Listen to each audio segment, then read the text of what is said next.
Hello, ladies and gentlemen. Welcome to episode 216 of the Hoots podcast. Hashtag give me the green light as I'm trying to remember which artist did that. Was it a Pitbull song? Pitbull, yeah. Yes. Another great WrestleMania theme song. Welcome to the show, everybody. It's the Hoots podcast, or the podcast that hoots, as Brother Carter would say. Yeah. Truly the nefarious brother Adam, Joshie, Lopez. You can follow me on Twitter at the Hoots podcast. Hit me up on Instagram if you like, Joshie Lopez 94. And a new thing I wanted to plug here outside my website. I started a new YouTube channel where I'm uploading my guitar covers and stuff. Type in Joshie Lopez and you'll find a picture from me from high school with my guitar, and it's right there for you guys to go check it out. Also, make sure to check out ProWrestlingTranscriptions.com. Our baby, my baby. It's a love work, but covering 13 wrestling shows are not a week. It's not easy, but I try to make the best out of it. And then also, since we're doing the podcast right now on my feed, and also going to be on the TBD Wrestling podcast feed this week, I just recorded a special episode with referee Tony S from the TBD Wrestling podcast, and we broke down the state of in-ring wrestling in 2020. So if you want to get my thoughts on referee discretion and tag team wrestling in 2020 and my process behind breaking down matches and stuff like that, go check out Tony talks about his experience being a referee in Lucky Pro Wrestling and the New England wrestling scene. It's very cool and informative episode. I think you guys really appreciate it. And find out which match really convinced me into why I wanted to be a play-by-play guy in the first place. So it was a lot of fun to shoot the shit with Tony for the first time in a long time. I think the last time I did a audio show with him was the Pipe Bomb. And that was a lot of fun to do. So make sure to subscribe to the TBD Wrestling podcast. It's great to see a lot of great new podcasts coming out, but also great news to see that Rant with Dant is coming back as well. So I want to give a quick shout out to Anthony DeStefano, the good brother Phil Cantado, and Isam. Join the Rant Foundation. That's their new slang. That's their new branding for their new show. It's Rant with Dant, but it's new vibe. So join the Rant Foundation. Type it out, Rant Foundation. I think that's their handle on Twitter, Matt. And you go support Ant and everybody that's going on with that. I felt bad. There was a lot of good wrestling shows that went off the wayside just because of real life and all this stuff. But Ant's always been one of the best podcasters that's done stuff like this over the years. I'm glad to call him a really good friend and a good brother over the years. I always support him, and just happy to see him being happy to do a show again. So that makes me happy. And also, Phil's funny. I always enjoy talking to him, and Issa is Issa, and I always got to support the fellow Puerto Ricans in the world. So with that said, I'm sure you guys are tired of hearing me talk. I am alongside the one and only, the man that's the Chet Chetterfield to my... No, I can't do that. That's unfair. He's actually Lance Catamaran. It's the other way around. I'm the Chetterfield to his last Catamaran. Right. But in another world, he is Max Kellerman to my Stephen A. Smith. He is the Byron Saxton to my Mauro Ranallo. Here he is, the one and only Director of Operations, Brother Carter himself, Derek Stoughton. Thank you. Round of applause for myself. What's going on, everybody? Thrilled to be back, reunited with the Pipe Bomb, as only the reuniting can happen. So thrilled to be here. This is going to be a lot of fun. I won't talk too long because we have a very special guest and we need to let him have the opportunity to speak. People can hear me every week on the Thoughts of Jericho. But quickly, you can follow me on Twitter at Derek Stoughton, STOUGHTON. You can also follow me on Instagram at Derrico06. And thrilled to be here. All of those analogies are true. I do refer to myself as Lance Catamaran. What a week it's been. So much to talk about, and so much we can't talk about. Like that time that I paid common people to demean me when I had that job up in Utica. Is that right? Yeah. Right. Anyway, thrilled to be here. Let's rock and roll. Also, we are joined today by a man that doesn't have too many monikers in his name, but he is worth billions of monikers in the world. This young man is out from the East Coast in the Pennsylvania area, more specifically Philly. Despite my feelings on Philly sports in general, he is a good brother of all good brothers. He is the host of the TBD Wrestling Podcast alongside with referee Tony, the one and only Matt McCool. Yay. What is going on, guys? So pumped to be back on the show with both of you. Life is good, hanging down at the beach. The Flyers are back. Sasha Banks is Raw Women's Champion, and I'm ready to have a great time with you guys today. Thanks for having me. I appreciate it. It's always fun when the three of us get on air. I thought I was going to have to not go through my intro because Derek made me laugh so much. I had to keep my composure, and we're only 2 minutes in the show. Yeah, I'm sure that's going to happen a lot during this episode today.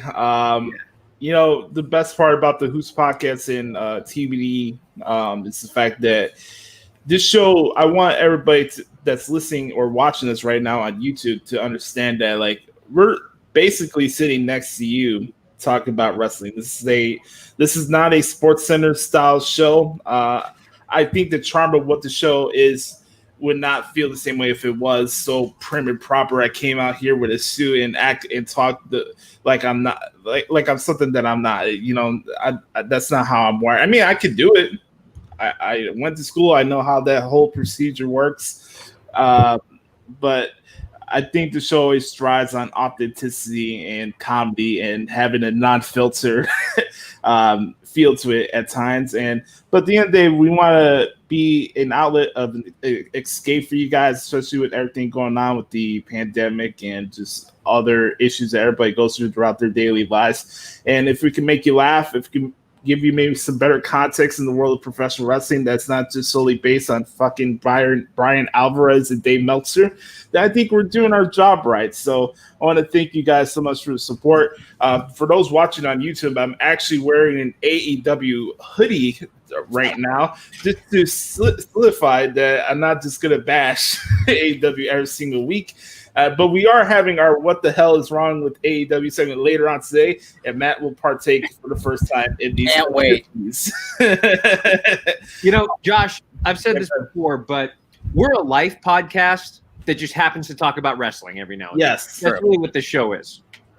Yes, absolutely. And also, we're going to switch it up a little bit. At the end, we're actually going to be talking about some sports news that are going around the world as well. So sit back, relax, strap it down, as the great Hawk Harrison would say. Shout out to the White Sox. Glad to get back to the win column after a slow start. But nonetheless, ready to rock and roll here. Also, we'll get into this week in WWE and all that fun stuff. But first and foremost, we need to address the elephant in the room in here. All right, we need some serious business to be handled here. We know I've been fortunate enough to be the moderator of an epic debate, the best debate that ever happened in podcasting, a debate that trumps literally the 2016 political debates that were going on during that time period. This debate that went down originally with Sasha Banks and Charlotte with Matt and Derek is one of the best pieces of audio I've ever been a part of in my 7 years of broadcasting. It's a legendary podcast. I was a very small part of what that debate actually was, but nonetheless, we're going to do a little different debate, but more from a comedy point of view. So I'll ask you, those who are watching or listening right now on the Hoots podcast, let's know, what do you think is more important, video or audio? That's the question of the day for everybody. And we have two different sides of the fence here, and we're going to do this peacefully, and we're also going to do it in the spirit of laughter, just having fun with this. So Matt is a guy who calls himself the audio boss, and Brother Carter calls himself the video boss. So we'll take both assertions here, and I'll explain which one is better than the other, and we'll let you guys decide what is better for you personally. So since Matt is our special guest, tell us why audio is superior than video. Because with video, you can have a video screen, but it's really the audio that captures the essence of the video. That is the bottom line. At the end of the day, like Josh said, I audio boss. Derek did Wrestling Rumors warm-up, so he was the video boss, and we went back and forth. But I just think that, again, you can have an audio podcast and entertain people with your voice. That they used to do that in the 30s, in the 20s. People used to sit around their stereos and listen to old war movies or Wild Western movies. But with video, yeah, you can have something on the screen, but you have to have a little bit of audio too. And that's just the bottom line. But Carter, would you like to retort? I would. That's a very compelling argument, Matt, and I enjoy that. But it's very simple. In order to do video, you have to have both an audio presence and a visual presence. So you have to do double duty whenever you're doing video. You have to not only be fantastic in your audio, but you also have to have a great look. You have to make sure that you're all taking care of everything going on, making sure that your face looks pretty, that your outfit looks good, all that kind of good stuff. So you got to listen. You have to do twice as much work to be the video boss. Anybody can get on audio. Oh, I just run and do retakes and all that kind of good stuff. But no, baby, when you're doing video, there ain't no retakes here. Ain't no edits. Ain't no nothing. We do it live when we on camera. It's not like Psycho Sid, right? Are we debating podcasting and video podcasting, or are we debating video versus audio? It's two different things. No, I'm just saying with audio, you can kind of just, again, you can do it from anywhere, but video, you got to have a fantastic presence. You got to make sure that, your image looks good. You got to do twice the work. So that means video trumps audio, because you have to do both audio and a visual package to do video. Quick question on the side note: Do you have your director of operations mug with you? Yes. Tremendous. Very compelling argument, Derek. And by the way, I did forget, while you're doing that entire rant, I did forget that we used to call you Phil Dunphy, and that was an absolute Phil Dunphy rant, 100%. To the T, yes. It came to me like a lightning bolt. Also, you can have a video and nobody hears you. Is that something that you worry? Is that out of your control, Brother Carter, or you? That's something you have to control on your own end. Hang on just a moment. Let me take a sip from the world's greatest director of operations mug right here. Brings back so many great memories. That's some good high quality H2O. But no, that's what it is good. Again, I'm up in Colorado right now, man. It's the pure mountain water that just comes right down into the. It's awesome. Oh, pure mountain water. That's right. I'm kind of envious. I'm a waterholic, and I want to partake in it. So. That's right. But yes, you can have silent video. Yes, that's fine. And that's occasionally true, sure. But most of the time, when you have audio when you have video, you have to do both things. You have to cover both the audio portion and the video portion of it in order to make a fantastic presentation. So, just saying. I feel like at the end of the day, you need both. But it was just a fun debate between me and Derek. Audio boss, video boss. You need both. Unless you're going to be a mime, you need both. No, yeah, we're doing this more to lighten the mood for everybody. Also, the more nuanced actual debate is Charlotte versus Sasha Banks Part 2. That's the nuance. That's where I don't know if we'll get anger out of it like the first one did, but it was just a very stressful time. Lots of ups and downs, frustration from my part. That's why there's a little bit of anger, but it was not like anger at Derek. It was more anger at the situation. Right. I'm pretty sure I have the audio. So when we do this debate, I'll release it on the TBD Wrestling. The first debate, it's absolute gold.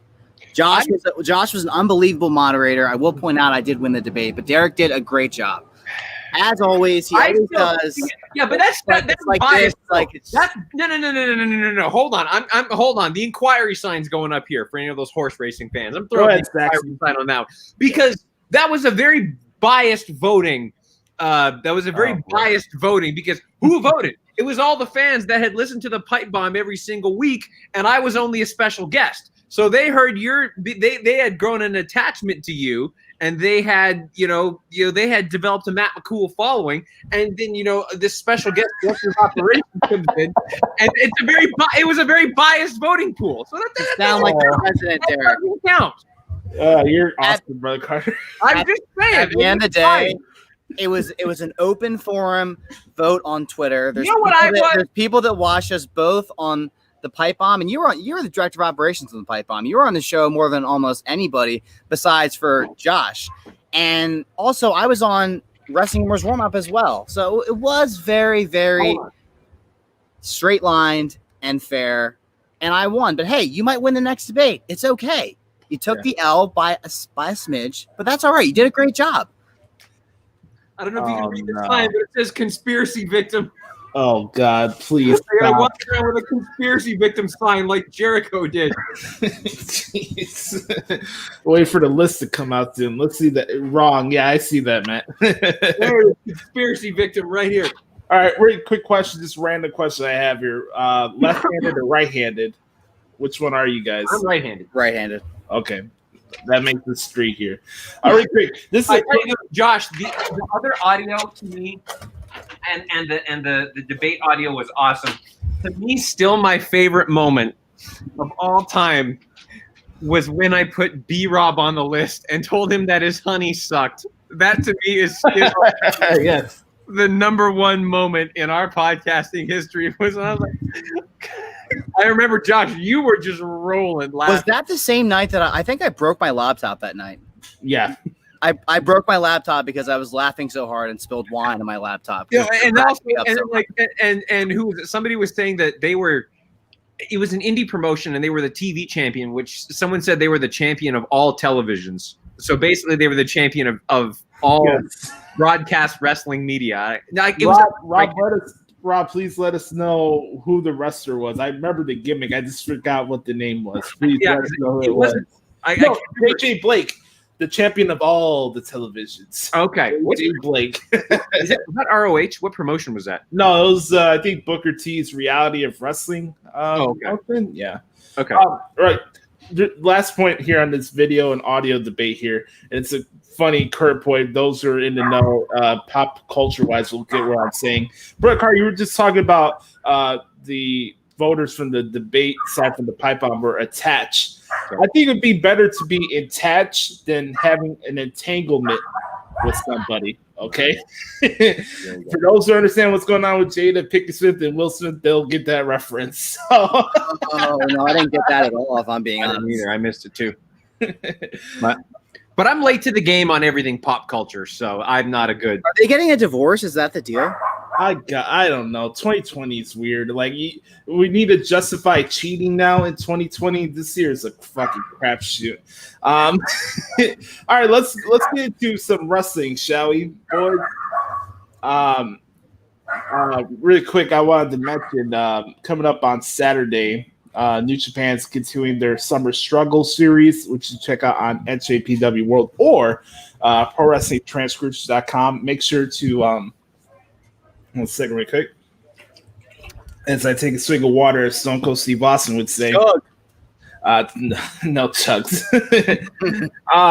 No, but seriously, like they made this big announcement the other night that their New Japan's actually doing the stadium show in Jinju at the end of August next month, and they're doing this thing now where it's kind of like they're introducing a new title, but it's some weird rules. Like they're implementing like fan voting, different stipulations of matches.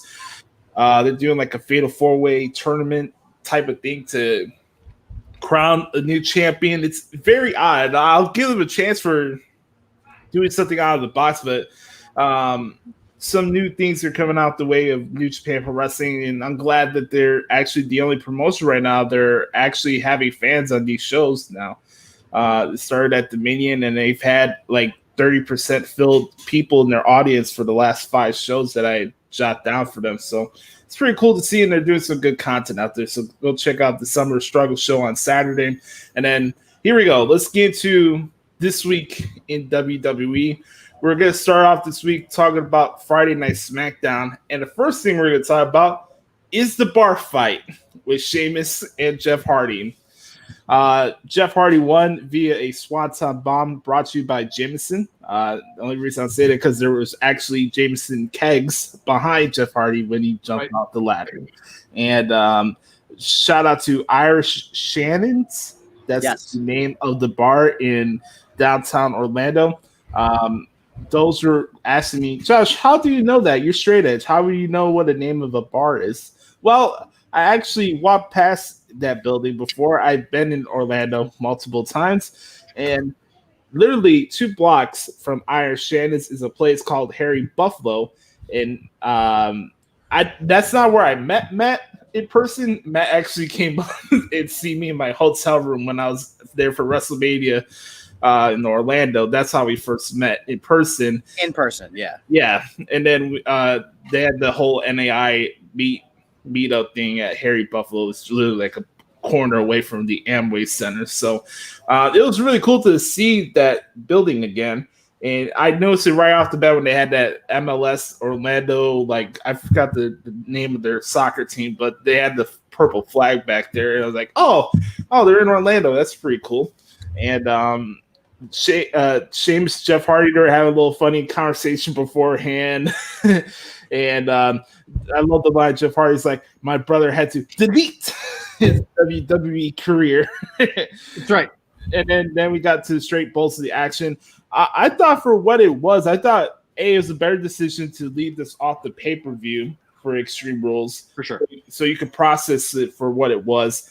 And B, I just enjoyed it for what it was too. I enjoyed the fighting, and I know this hasn't been everybody's cup of tea. I haven't really been bothered that much by the feud because I thought Jeff Hardy addressed that topic on his Chronicle special. So if it was okay with him going with this, then who's it for us to say, oh, they shouldn't be doing this? You know, it's a little double-edged sword. I understand it may not be for everybody, but for what it was, I thought it was pretty good. Matt, what did you think about the bar fight? Yeah, I think in terms of concluding a feud, I think it was a perfect setting. I love, obviously, the Irish bar in Orlando. Me and Josh walked by. We had a great time at Harry Buffalo's with all the NAI guys. But I really enjoyed the bar fight. I caught the very end of SmackDown live, and I thought in terms of a bar fight, it did its job. Hardy won with the Swanton Bomb. And then I watched this yesterday. I didn't necessarily like the, hello, I'm Jeff Hardy, I'm an alcoholic. I mean, if he wants to say that, that's fine. I don't know if that's necessarily appropriate for SmackDown Live on Fox on TV, but like you said, if he wants to talk about it, cool. I loved how Sheamus brought his personal bartender and drank a little bit before. And guys, it also wasn't a ripoff on AEW because they did a very unique Irish Shannon's bar fight. It was not double or nothing. Let's not accuse them of that. But I really enjoyed it, and I think that going into this feud, I was excited about it because I've never seen a Sheamus and Jeff Hardy feud, and they have very unique competing styles. So I like the match. I like the bar fight. I just hope that now they kind of go their separate ways. Brett Carter, go ahead. What was your thoughts on it? Yeah, everything that Matt, both you guys have said, I agree with 100%. I really enjoyed the bar fight. I thought that it was a really well done pre-produced match, and I'm glad we got to see a pre-produced match on a television show and not on a pay-per-view. So I thought that was really cool. I agree with you, Josh, that it did not need to be on the Extreme Rules horror show. I just don't think it would have fit in really well to that card. So it would have just kind of not necessarily lost in the shuffle. Excuse me, not necessarily lost in the shuffle, but I think that it just didn't fit in with the overall vibe that the horror show was going for. So I thought that was great. I also think that they did a wonderful job of silencing what we talked about last week, Josh, when they said, oh, AEW or WWE does not acknowledge anything going on in AEW. It's like, well, no, Jeff acknowledged an AEW performer right at the bar fight. Is JR and Taz happy now? Are JR and Taz ever going to be happy? That was ridiculous. I mean, Matt, I hope you heard that rant that I did on both of them last week. I need to take a listen to it. I listened to most of the show last week, but I'm sure it was epic because that clip was ridiculous. It was embarrassing, to be honest with you. Right. But no, but overall, I thought the bar fight was very, very well done. But Matt, I do agree with you when he said the I'm an alcoholic thing. Is like, okay, yeah, we get it. We know that's the angle that we're going with, but I agree with you. Jeff Hardy got his retribution. He got his revenge. Let's move on to other things. Now, I guess the next question is, where do each of them go from here? Or should they stay together for a couple more weeks, get through SummerSlam? Because I could see them having one more match. Jeff Hardy's vanquishing him once and for all, and then they go their separate ways in the fall. But I don't know. What do you guys think about that? You know what? When we just brought that up to mind, I could see a logical third match because Sheamus did win their match at Backlash, and I thought that was also another match that kind of gets tossed to the wayside because everybody's so focused on the storyline aspect. I thought their match at Backlash was really good. I did too. You know, yeah, so, same here. If they're gonna do one more match, fine. Then they could move on their separate ways. But you brought up a great question, and that's something we could do here. What would you do next with Jeff Hardy? Who would you pair him up with? Top of my head, AJ Styles. And because I could see him in an Intercontinental Championship feud with AJ Styles. Because it'd be easy. AJ Styles is doing a great job as a heel. It doesn't look like he is got anything right now, unless he is going to take on Big E at SummerSlam, which we'll get into. I could see that happening once he defeats Grand Metalik this week. You know, Kofi gave Big E the blessing for a singles run, so I could see him defeating Big E at SummerSlam, and then maybe Hardy and AJ Styles can have an nice title feud in the fall. It's a bummer that Roman's out of action because I think a feud with Roman and Jeff Hardy would be pretty cool. But that's my opinion. In terms of Jeff Hardy and Sheamus, I would personally like to see them go their separate ways. But if they did not, I could see maybe Jeff Hardy winning the feud in a TLC match at SummerSlam, kind of going back to his roots. Right. But I'm right with Derek, where as soon as what's next for Jeff Hardy, AJ Styles, Intercontinental Championship, even if he doesn't win, it's kind of like the next progression for him to get over his demons, get over Sheamus, and then move on to the IC title. Right. And then, sorry, Josh, because I was going to talk about Sheamus next, too, because I have some thoughts with Sheamus. And I know that a lot of this is going to depend on where we are in the world in the next month, 2 months, etc. You know, I've said multiple times on the show, I think Cesaro should go to NXT UK. So I could see Sheamus, once Cesaro and Nakamura lose the tag title, I could see Sheamus turning on Cesaro. Then if they want to keep, and I hope that they make Nakamura a face at some point, but if they want to keep Nakamura as a heel with a tag team, pair him with Sheamus, and then, to keep the international flair going, and then Cesaro goes to NXT UK and starts kicking ass over there. Because I think Cesaro is a perfect fit for NXT UK. Here's the thing. I like that idea, Brett Carter. I also could see, just from observing the shows, that maybe Sheamus would get into a feud with Otis, where Sheamus tries to bully Otis out of the Money in the Bank briefcase, like something like that. That'd be good. Yeah, I like that. Because we haven't really seen much of Otis recently, which is weird. Do you think there's no creative for him right now? Which I find that hard to believe. Or do you think that he might be injured or something? I'm not really sure, and I think the fact that we are recording the show right now on the Thursday, the fact that they're both him and Manny will be back on the show tomorrow, I think will add some better context to what's going on. So I am curious to see what they do, because the Otis hasn't been around. He hasn't really done much since winning the briefcase. So, if they do a Sheamus Otis feud, be a little out of box. Yeah, they'll have some comedy elements, but I think it makes sense for having Sheamus be a bully towards Otis and try to get that briefcase away from him. Because Sheamus needs something to go after if he's not going after the IC title, right? So, who knows? I doubt that Sheamus will go after Braun Strowman just of yet, but you can't. Braun Strowman's so fixated right now with the Fiend, like you can't implement Sheamus in there right now. So. Well, you can't have Sheamus lose his feud with Jeff Hardy and then all of a sudden go for a world title. Like that doesn't make sense. Right. Yeah. All right. We all know what's happening at SummerSlam with the Universal Championship, though. I mean, Braun's going to drop to Bray Wyatt. Obviously, he's not going to lose. The Fiend's not going to lose unless Roman Reigns reappears and screws the Fiend out of the title. Like, I don't see the Fiend losing at all. Goddamn heel turn, pal. All right. Really quick, other quick takeaways from SmackDown this week. I agree with you, Brother Carter. I enjoyed the Fatal 4-Way match where they did crown a number one contender for the IC title. I think SmackDown should get props for the fact that they are adding more stakes to their matches every single week than just a cold match on television. I have been noticing that over the last couple weeks, so it's cool to see Matt Elite get a shot. Chad Gable's awesome. I know a lot of people get upset with calling them Shorty G. That's why I don't mention it in my transfer. It's just Chad Gable. It just right. It is, you know? Such an insult. He's an Olympian. Right. But nonetheless, that match was really good. Also, hearing we're getting to a crossroads, if you will, pardon the pun, with Nikki Cross and where she's going next. And initially I didn't know whether Nikki and Alexa were going to be a good duo, but believe it or not, they've actually been one of the better parts of the show over the past year and a half. Mm-hmm. And I think they made the best of this run. And if this is something where we get crazy Nikki Cross from NXT and the real Alexa Bliss pops up again, not only it's great for them, but it's also great for the SmackDown women's division as well. There's conflict going on right there. And Nikki and Alexa had to fight each other thanks to Bayley playing her Teddy Long card. When did she become the general manager of SmackDown? Like, I don't know, but man, we gotta figure out who would be a good general manager for SmackDown. That would be an interesting question.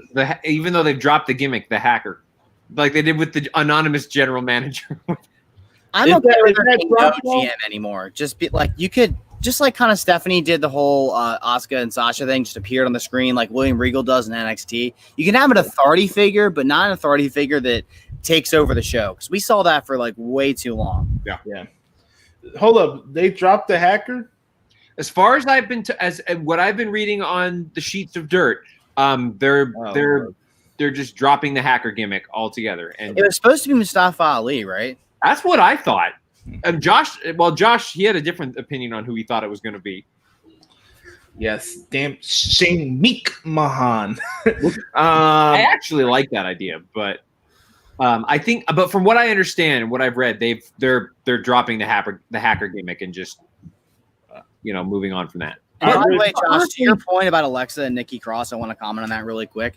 When they were put together, I thought they'd be together for like a month, and then Alexa would turn on her to kind of bring her up to the main roster. But she did the whole coffee thing, which is really funny. They have a very funny back and forth comedy-wise. But there's going to be a top babyface on SmackDown pretty soon that's going to need some heels to challenge her. So it would make a lot of sense. I would think that Alexa would turn on Nikki. Yes. But are you going to do that when you're going to do Sasha and Bayley soon? Like, are you going to, I don't know how you could do both at once. You also just did that with Sonya and Mandy Rhodes as well. Yes. Well, and I want to piggyback off that, because those are the two wild cards in this whole thing, is Sonya Deville and Mandy Rhodes. We haven't really seen them much, but to me, I think they're two of the most talented women, not just in SmackDown, but on all of WWE, especially Sonya Deville. She is the total package. And I just can't figure out why she hasn't gotten more unless they're just saving her for, like they did with Shayna Baszler. Well, they stayed that deal with her and Mandy for a while too. Right. Sure. Also, we have to understand, folks, everybody, that we're just coming off the heels of a show called Extreme Rules. This show was nothing more than a pit stop show. That's all it was. It wasn't something continuing on to SummerSlam. This is not something where feuds are ending and new feuds are starting. Like, it's not like coming out of a Big Four show. So, yeah, you understand why those talents are off TV for that amount of time. But really quick, yay or nay on Matt Riddle and King Corbin? Because I think this is actually a good start for Matt Riddle, and King Corbin's underrated for what he does in the ring, and I'm curious to see how these two play off with each other. So, Derek, go ahead. I was just going to say, absolutely. I mean, I love Matt Riddle. I've said this on the show before, and Josh, you and I have talked about this. Matt Riddle has superstar written all over him. He is absolutely fantastic in the ring, on the mic. I love his gimmick. I love his entrance music. It's just a swag entrance music. I love it. So Matt Riddle's got superstar written all over him, and we know how good Matt. Yeah, and we know how good King Corbin is. He can do anything. So I love it. One thing I did want to mention real quick, both a positive and a negative, was I was happy to see Tony Nese on SmackDown this week, the premier athlete. But I was hoping he would get more time. It was just basically a squash match to Matt Riddle, which I didn't like. Because I think if you give him time, Matt Riddle and Tony Nese could have had a great match. That'd probably be a longer match if it was on Raw. Probably. Yeah, true, because they have more time to fill. But by the way, later on in the show, there was a couple of comments that I saw from Ember Moon the other day about what's going on with Sasha and Bayley, which we'll probably talk about later. By the way, I fully and 100% disagree with what she put out there the other day, and it's kind of an issue where a lot of wrestlers today are so fixated on what's said on Twitter and Meltzer and Alvarez, and it just permeates through what she said. And it's not only that. She came off with that vibe when her multiple appearances on Backstage, and Matt knows for watching the show as well. So we'll get to that later on.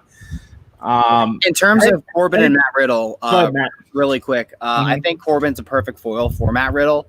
Even though I think a lot of fans have been soured by Corbin. He is good at what he does, but for him and Roman to feud for like 6 months, people hated that.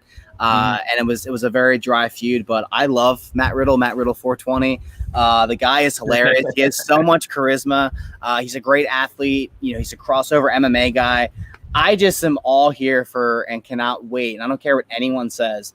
I can't wait for Matt Riddle versus Goldberg or Matt Riddle versus Brock Lesnar because of just the interaction. I don't know if you guys have obviously seen the clip of Matt Riddle going, what's up, bro? I'm not your bro. Okay, bro. And then after that happened at SummerSlam, they played on WWE 24 and the interaction was even better. Yeah. Real quick, how long it takes for Matt Riddle call King Corbin Burger King again? Oh, it won't take long. This week. Burger King, bro. You get the king of burgers, bro. No, what you gonna give me? You gonna give me a Whopper, bro? I love it. I love Matt Riddle, man. I hope he becomes world champion someday because I think he could totally do it. He's great. Yeah, he definitely will. Let's transition to Monday Night Raw from this past Monday night. Before we get to specific parts, just overall, because Raw's usually the longer show. I told Tony this yesterday. It takes me about 2.5 hours to write out a Raw transcript, where as opposed to if I was just watching it without commercials, it would probably be 90 minutes. But it takes 2.5 hours to jot down a 3-hour show from a writing point of view. But overall, just from top to bottom, what did you guys think about Raw? What you liked, what you didn't like? We'll start off with Matt. Yeah, I mean, I think that recently the ratings for Raw have gone down, and we all talk about ratings a lot. I think it's tough for WWE in between this Extreme Rules, Money in the Bank, June, July timeline. Obviously we all expected Randy Orton to challenge Drew McIntyre. His promo was great. The ending of the show was great with Randy Orton kind of standing tall. And I really, really did like Sasha and Asuka. I don't want to get fully into it right now. I know we will, but I really, really enjoyed Sasha and Asuka. I liked how they booked the end of the match. I thought it put a lot of heat on Sasha and Bayley. And as a viewer, even as someone that is a fan of Sasha Banks, and was happy for her to win in the way that she did, it makes me want to see Asuka beat the crap out of Sasha and Bayley, which she will get her revenge in some way. Right. And also echoing what Derek has said, I also love Kairi Sane, and it's too bad she wasn't World Women's Champion. The timing wasn't right, but somebody said this on Twitter. People were complaining she was underutilized, blah, blah. But I mean, in terms of her career, there's not many women that can say that all the things that she's done, winning the Mae Young Classic, NXT Women's Champion, Women's Tag Team Champion. There's only one thing left for her to win. And who knows if she's going to be back at some point after she kind of spends some time with her husband and her family in Japan. I mean, no one will ever really understand that sacrifice, moving literally across the world away from all your family in a country where you don't speak the same language and being able to flourish and succeed professionally. I give her a lot of credit. And everything I heard about her personally is that she's so warm backstage, and I'm going to miss her for sure. Burger, go ahead. Yeah, man. I mean, you guys know how much I love Kairi Sane. I've thought she was just an exceptional talent ever since I first saw her in the Mae Young Classic in 2017. And I mean, like Matt, you hit the nail on the head, man. I mean, she clearly WWE sees a lot in her because they made her the inaugural Mae Young Classic winner. Like, that's a pretty big deal to say that we think that you have potential. You could be the future of our company. And then had a great run in NXT, became NXT Women's Champion. When she got to the main roster, got to win the NXT tag titles with Asuka. I didn't like that pairing at first, but it grew on me as time went on, and Kairi Sane played a great heel. She played a great face. You can't fault her for wanting to go back and be with her husband, be with her family. I 1,000% get it.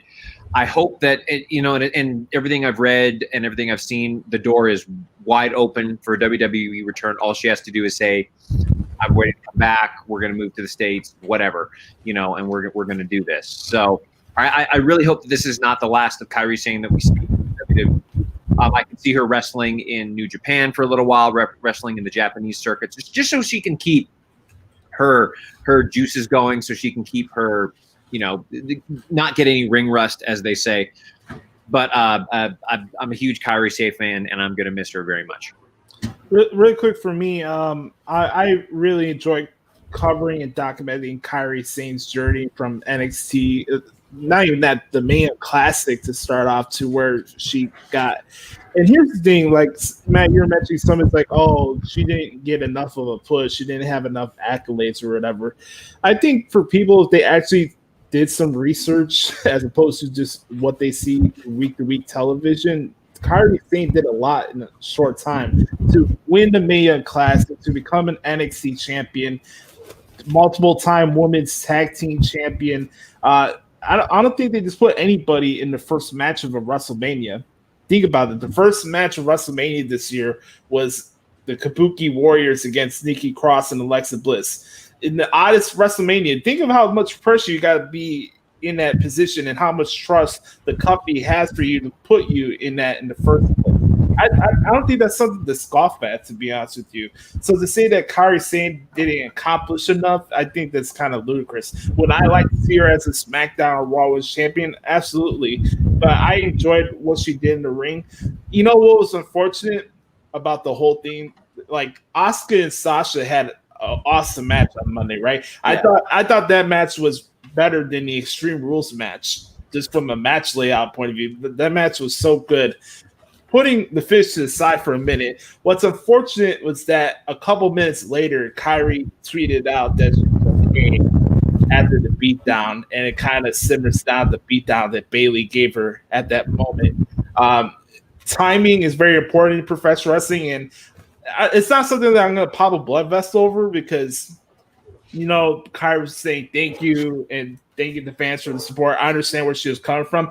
It could have come at a worse timing, because you got your ass kicked in the backstage, and 3 minutes later you're saying goodbye to everybody. But also, here's the thing: people forget the show was taped a couple weeks ago. This wasn't something that was taped earlier on Monday, and that's what it was. But I want to thank Kairi for what she did.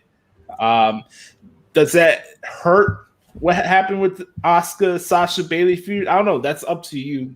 I think that's kind of subjective, But I again, here's the thing. Like,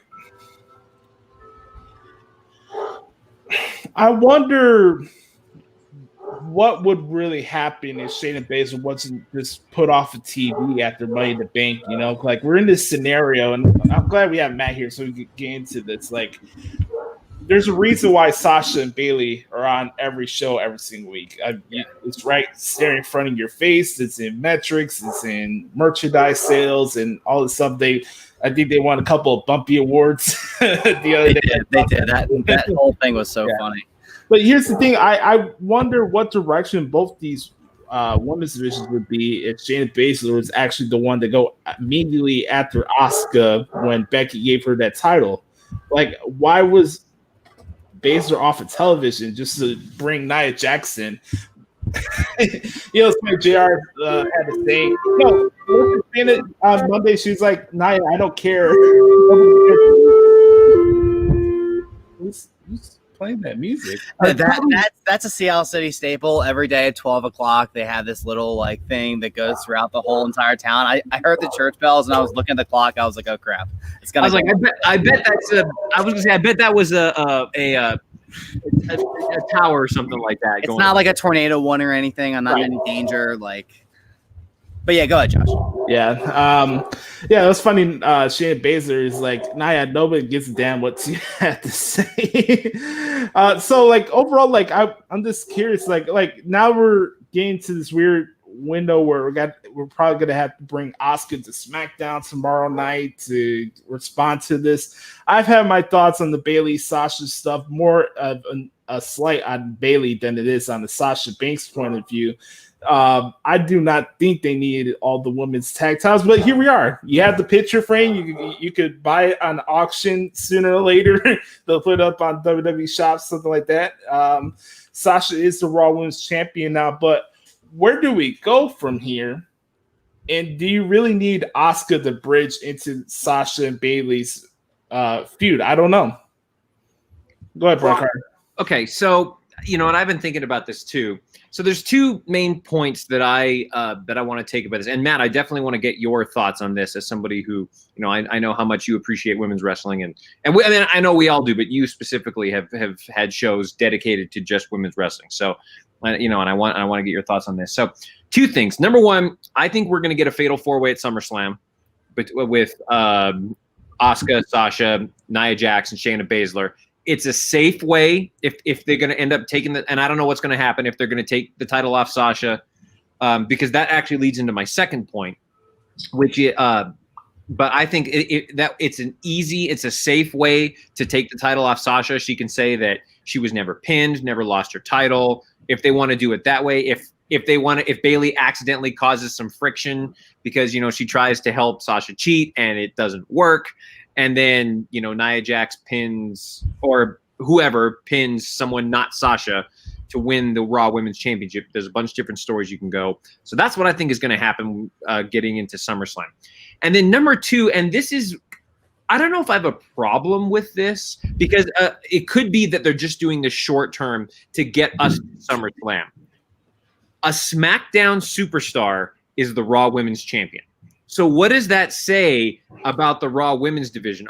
Does that say that we as a company don't believe that we have anybody? And that makes no sense to me, because you've got Asuka, you've got Shayna Baszler, you've got hopefully when Charlotte comes back, you've got her, you've got some up and coming talent as well. But it's just, I guess I'm guessing they're just doing it for storyline purposes. But again, what does it say that a SmackDown superstar is the Raw Women's Champion? That just is kind of like, is that a shot at the roster? Is it just because we're doing it for storyline purposes? I don't know. So that's what I think is going to happen going forward. But Matt, try to reel us back in here. Okay. Let us know what's going on here. Sure. So, there's a lot to say, obviously. I think to answer Derek's question, this has more to do with Sasha and Bayley. Obviously, this has been the summer of Sasha and Bayley, and I think that at a certain point, it was supposed to be Bayley versus Sasha at SummerSlam.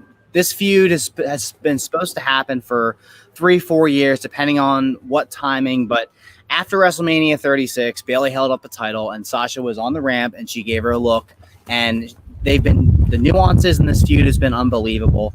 I'll start with the match in general. I thought the match was old school. The psychology with Sasha working the leg. Guys, she's not going to be heel very much longer. And I think with her doing the Eddie Guerrero thing, trying to leave the ring was great. And her and Asuka have unbelievable chemistry. In terms of where we're going, I'm not really sure. I love that idea, Derek. I think that the idea that was approached me by King was Asuka versus Sasha versus Bayley for all the gold. It just depends on what you want to do. I don't think that Sasha's going to be pinned at all. I could see Bayley costing Sasha that title and Sasha flipping, but I more could see Bayley getting jealous of Sasha for having both titles or for getting a one-up on her and Bayley turning heel. Then Sasha's not going to turn heel, obviously. She's going to turn face. I think there's a lot of people on the internet that are upset about it, but at the end of the day, they're heels. You're supposed to be upset about it. And I don't think the company would have done this and gone this direction in SummerSlam if the numbers, the metrics, and the interest was not there. I think this is just more to kind of compare it back to Stone Cold and Triple H. They're making history. The first women to ever do this. Sasha's made history, the 5-time Raw Women's Champion. I was asked this question and thought to myself before she won this, like, okay, if she wins the Raw Women's Championship, is that going to cheapen the moment when she beats Bayley? I was kind of like iffy about it, but the way that she won and not pinning Asuka, it was via count out, was definitely a way to protect Asuka. So Asuka still looks like she's going to save her friend. She's not hurt at all. Sasha tapped out to Asuka at Extreme Rules, but the ref didn't see it. So I think the way they booked this has positioned Asuka to be the main face here and Sasha and Bayley to obviously be the heels. In terms of who challenges, I'm not really sure. I can't really see Bayley being challenged by Lacey Evans, by Nikki Cross, by Alexa Bliss at SummerSlam. I could see more of a match where it's like for all the gold and a main event, or Derek's idea that it's the Raw Women's Championship and Bayley just kind of gets involved in some way. Mm-hmm. Yeah, don't be surprised if there's a chance that Nikki Cross costs Bayley her SmackDown Women's title tomorrow night. Like, you could have the three-way with Bayley, Sasha, and Asuka for the Raw Women's title. You can have Alexa and Nikki for SmackDown, and then you can have Shayna and Nia. If they're going to stretch that out to SummerSlam, I don't believe they're stretching that out to SummerSlam, to be honest with you. But either way, we can figure that out along the way. But here's the thing. Let's move on to the other parts of the show that stood out really quick. Love the triple threat tag match, another match that has stipulation where whoever won that match was going to take on the Street Profits at SummerSlam. Now we're actually getting the WrestleMania match we're supposed to get, because Austin Theory replaced Andrade because I think he either got injured or got the drug test thing at that time. That's why he was off WrestleMania. So now we're actually getting the Street Profits against Angel Garza and Andrade. That should be a fun match. Other things that stood out on the show really quick. Let's get into Seth Rollins' segment with Dominic. Dominic came down to the Performance Center to confront Seth Rollins following what's going on with Rey Mysterio in the Eye for Eye match. I love everything that Seth Rollins is doing right now. His promo work gets better each and every single week, and I like getting challenged in a certain light where I'm trying to dictate and point out the dialogue in a proper way that I'm doing it justice. Because sometimes with wrestling promos, there's tones, there's inflections, there's pauses where I had to write it down in the sentence, right? I'm literally transcribing the dialogue, but there's pauses where I'm not sure if I have to put a comma beforehand. Like it's a little different. But like Seth Rollins, what he does on the mic and the story he's been telling during this entire feud with Rey Mysterio, it's been awesome. He's continuing saying that I don't want to be the person to hurt people. I'm doing this for the greater good. You guys don't understand the issues that I'm going through internally to why I'm doing this. Dominic firing up at the end with the kendo stick shots was great on him and Murphy. Rollins slapped Murphy in the face. I don't know if that's something where they're going to have their feud later down the road. I think that'd be awesome if Rollins has a match with Buddy Murphy, because I think bell to bell, Buddy Murphy is one of the best in-ring wrestlers that WWE has, and can do just as much the same moves as Kenny Omega does. And it was cool to see Buddy Murphy have his own singles match, by the way, on the show, even though it wasn't anything consequential. I mean, he fought Roberto Carrillo. It was a good match, but still, you're adding a different layers to not only just Seth Rollins and Dominic, but you also have a little tension there. Is Rollins too overbearing on Buddy Murphy? He starts jamming Aleister Black's face. He's giving him the ring step treatment, right? I'm curious to see where this goes. I saw some people say, oh, maybe you do Aleister and Dominic against Seth Rollins and Buddy Murphy at SummerSlam in a tag match. I would not be opposed if they actually did Seth Rollins versus Dominic at SummerSlam, or Seth Rollins against Aleister Black. Either way, I like what they're doing right now. I know the whole eye for an eye thing is a little bit much out there, but just from the storyline aspect, these guys are killing it right now. Go ahead, Matt. I was really skeptical, to be honest. Once this feud started, I've never been like the biggest fan of Rey Mysterio, the character. I love Rey, the wrestler. He's an unbelievable worker, one of the best luchadors of all time.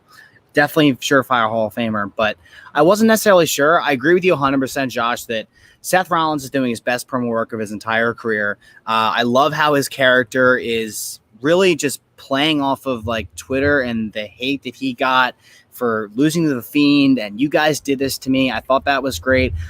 At the end of the day, I think the only thing we could do at SummerSlam is Dominic and Aleister Black versus Seth and Buddy Murphy. We already had Seth versus Aleister on Raw, so I don't think that's a SummerSlam match.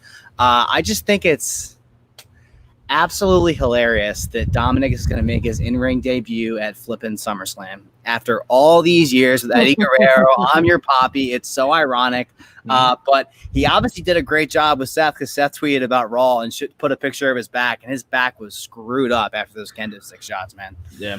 Burkhart, you were busy on Monday night. What was your takeaways from what you saw from that segment? Yeah, I mean, I got a chance to check it out. I actually hadn't thought about that tag team match idea, but I really like that idea. Seth Rollins and Dominic versus Aleister Black and I'm getting on my Aleister Black and Dominic versus Seth Rollins and Buddy Murphy. Sorry, get all my characters mixed up. No, I love that idea. I think that's it's a safe way because we've never really seen Dominic in the ring, so we don't, in a match, so we don't know his ability. We don't know what exactly he can do. I think that's a very safe way to give him limited time if they need to, or if he ends up kicking ass, they can give him a few spots here and there, and it's like, and people will go, oh, dang, okay, this kid's got some talent. I like it, He's clearly been training, and he's going to be a performer. No question. Yeah, no question that he's been training, and he's gonna be involved in the wrestling business somehow. But no, I really like that tag team idea. I think it's a very safe way to do things. And then if you want to eventually, because I still think at some point Dominic is going to turn and is going to join Seth Rollins' stable, but he has to do that on his father. He can't do it on, just one of his. That would be so epic. Oh my gosh, considering the past. But wait, guys, according to Booker T, Dominic needs to lose some baby fat. Oh God. Booker needs a break from radio and just talking in general. Yeah. But Josh, just my last point is, and we've talked about this before. I agree with you 100%. Seth Rollins' work right now as the Monday Night Messiah is unbelievable. His promos are outstanding. He is there's a reason why he's one of the faces of Raw and has been for a long time. I love it. I was telling the boys about this before we came on air today. Like, Seth Rollins is bringing a new layer of heel work that hasn't been really tapped into in a while. Like, so many times you have a heel, and I love MJF.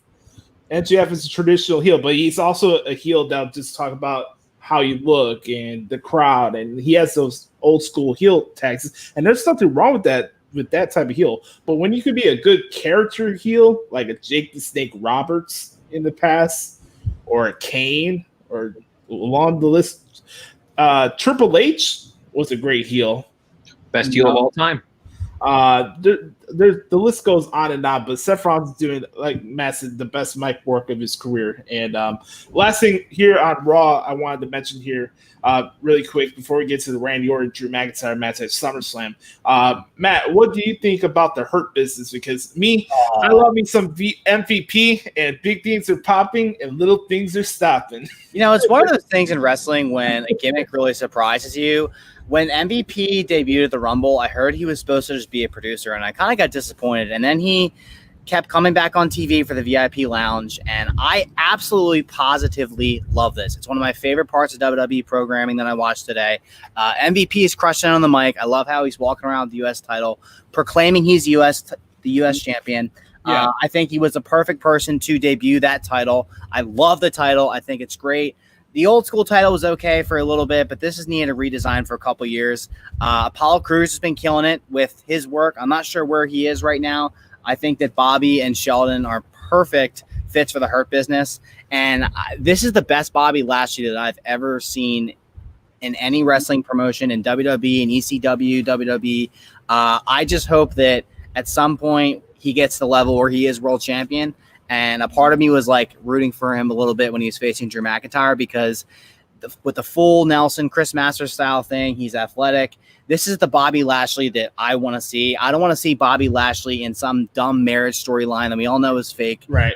He did the best he could with it. So did Rusev, but nobody can get that over. Exactly. I love the Hurt Business, and I'm looking forward to seeing how their faction is going to develop moving forward. Really quick, like what I like about what Lashley's doing right now is that he's bringing back a sense of credibility where you have that one finisher and that's it. Yeah. Like you have so many of these promotions that are so based on counter wrestling and 12 Kenny Omega do 12 one-winged angels on stunted growth. Like you have all these different things where you don't have characters that just have that one definitive finish like Randy Orton or the list goes on and on. Everything's so based on kickouts, and that's why I appreciate Bobby Lashley because literally, like he locks in that full Nelson, you're done. I remember like Ricochet. I love Ricochet, but literally, you really think you're gonna win by doing a handspring and you're not gonna get caught into a full Nelson? That's just a dumb spot to do, But what's not really being touched on with this? Yes, MVP's parading around as the United States champion, but what if it's just a foil to lead Apollo into his feud with Bobby Lashley? Like Apollo's not fighting MVP. He's fighting Bobby Lashley. Bobby Lashley does MVP's dirty work. MVP can talk. He could pretend he's the United States champion. But when it comes to the match, he turns the tables on Cruz, and Bobby Lashley is the guy he has to go through. I think that's definitely the match. Yeah. Yes. No, I like all that stuff. And I talked about this last week. I love what the Hurt Business is doing. That's just kind of a stable that's kind of just emerged out of nowhere. And it's been absolutely phenomenal. It's been great. And Matt, I want to get your thoughts on this because I said this last week. I think the only thing that's missing is what Evolution did when they brought in a young guy to help to train up the next generation. So I think that's the only thing that the Hurt Business right now is missing is some younger talent that they need to elevate, whether it's Cedric Alexander, Ricochet, Apollo Crews. It's going to be one of the two. It's either Seth or Ricochet. I would think Seth. That's who I think too. Ricochet's got more superstar babyface potential, like it just based on his moveset. Cedric Alexander is an amazing wrestler, very similar, but like no one in the world is Ricochet. Right. I think it's Cedric Alexander too. But unless they do Apollo Crews, because we've never really seen Apollo Crews as a heel. Never. We've never really seen Apollo Crews as a character. He's doing a great job as a babyface right now. Right. And I love it. We talked about that last week about like, well, this is a whole big ruse, and Cruz has always been a part of MVP's faction, and we don't know about it, And he was injured. I mean, we know he's really injured, but they could say, "Oh, you really think I was injured?" Yeah, it's all a play. All right. Last thing here on Raw we'll talk about here. Randy Orton and Drew McIntyre is official for SummerSlam for the WWE title. Randy Orton started off the show with another good promo where he calls out Drew McIntyre for a match at SummerSlam. Drew McIntyre accepts. Drew had a pretty solid Extreme Rules match with Dolph Ziggler to close off Raw on Monday night, but Randy Orton did drop him with the RKO at the end. Man, big opportunity again for Drew in a match that's going to get a lot more time than his match with Brock Lesnar at WrestleMania at SummerSlam. Probably literally the biggest match of Drew McIntyre's career is coming up at SummerSlam this year against Randy Orton, who, in my opinion, character-wise, maybe outside of I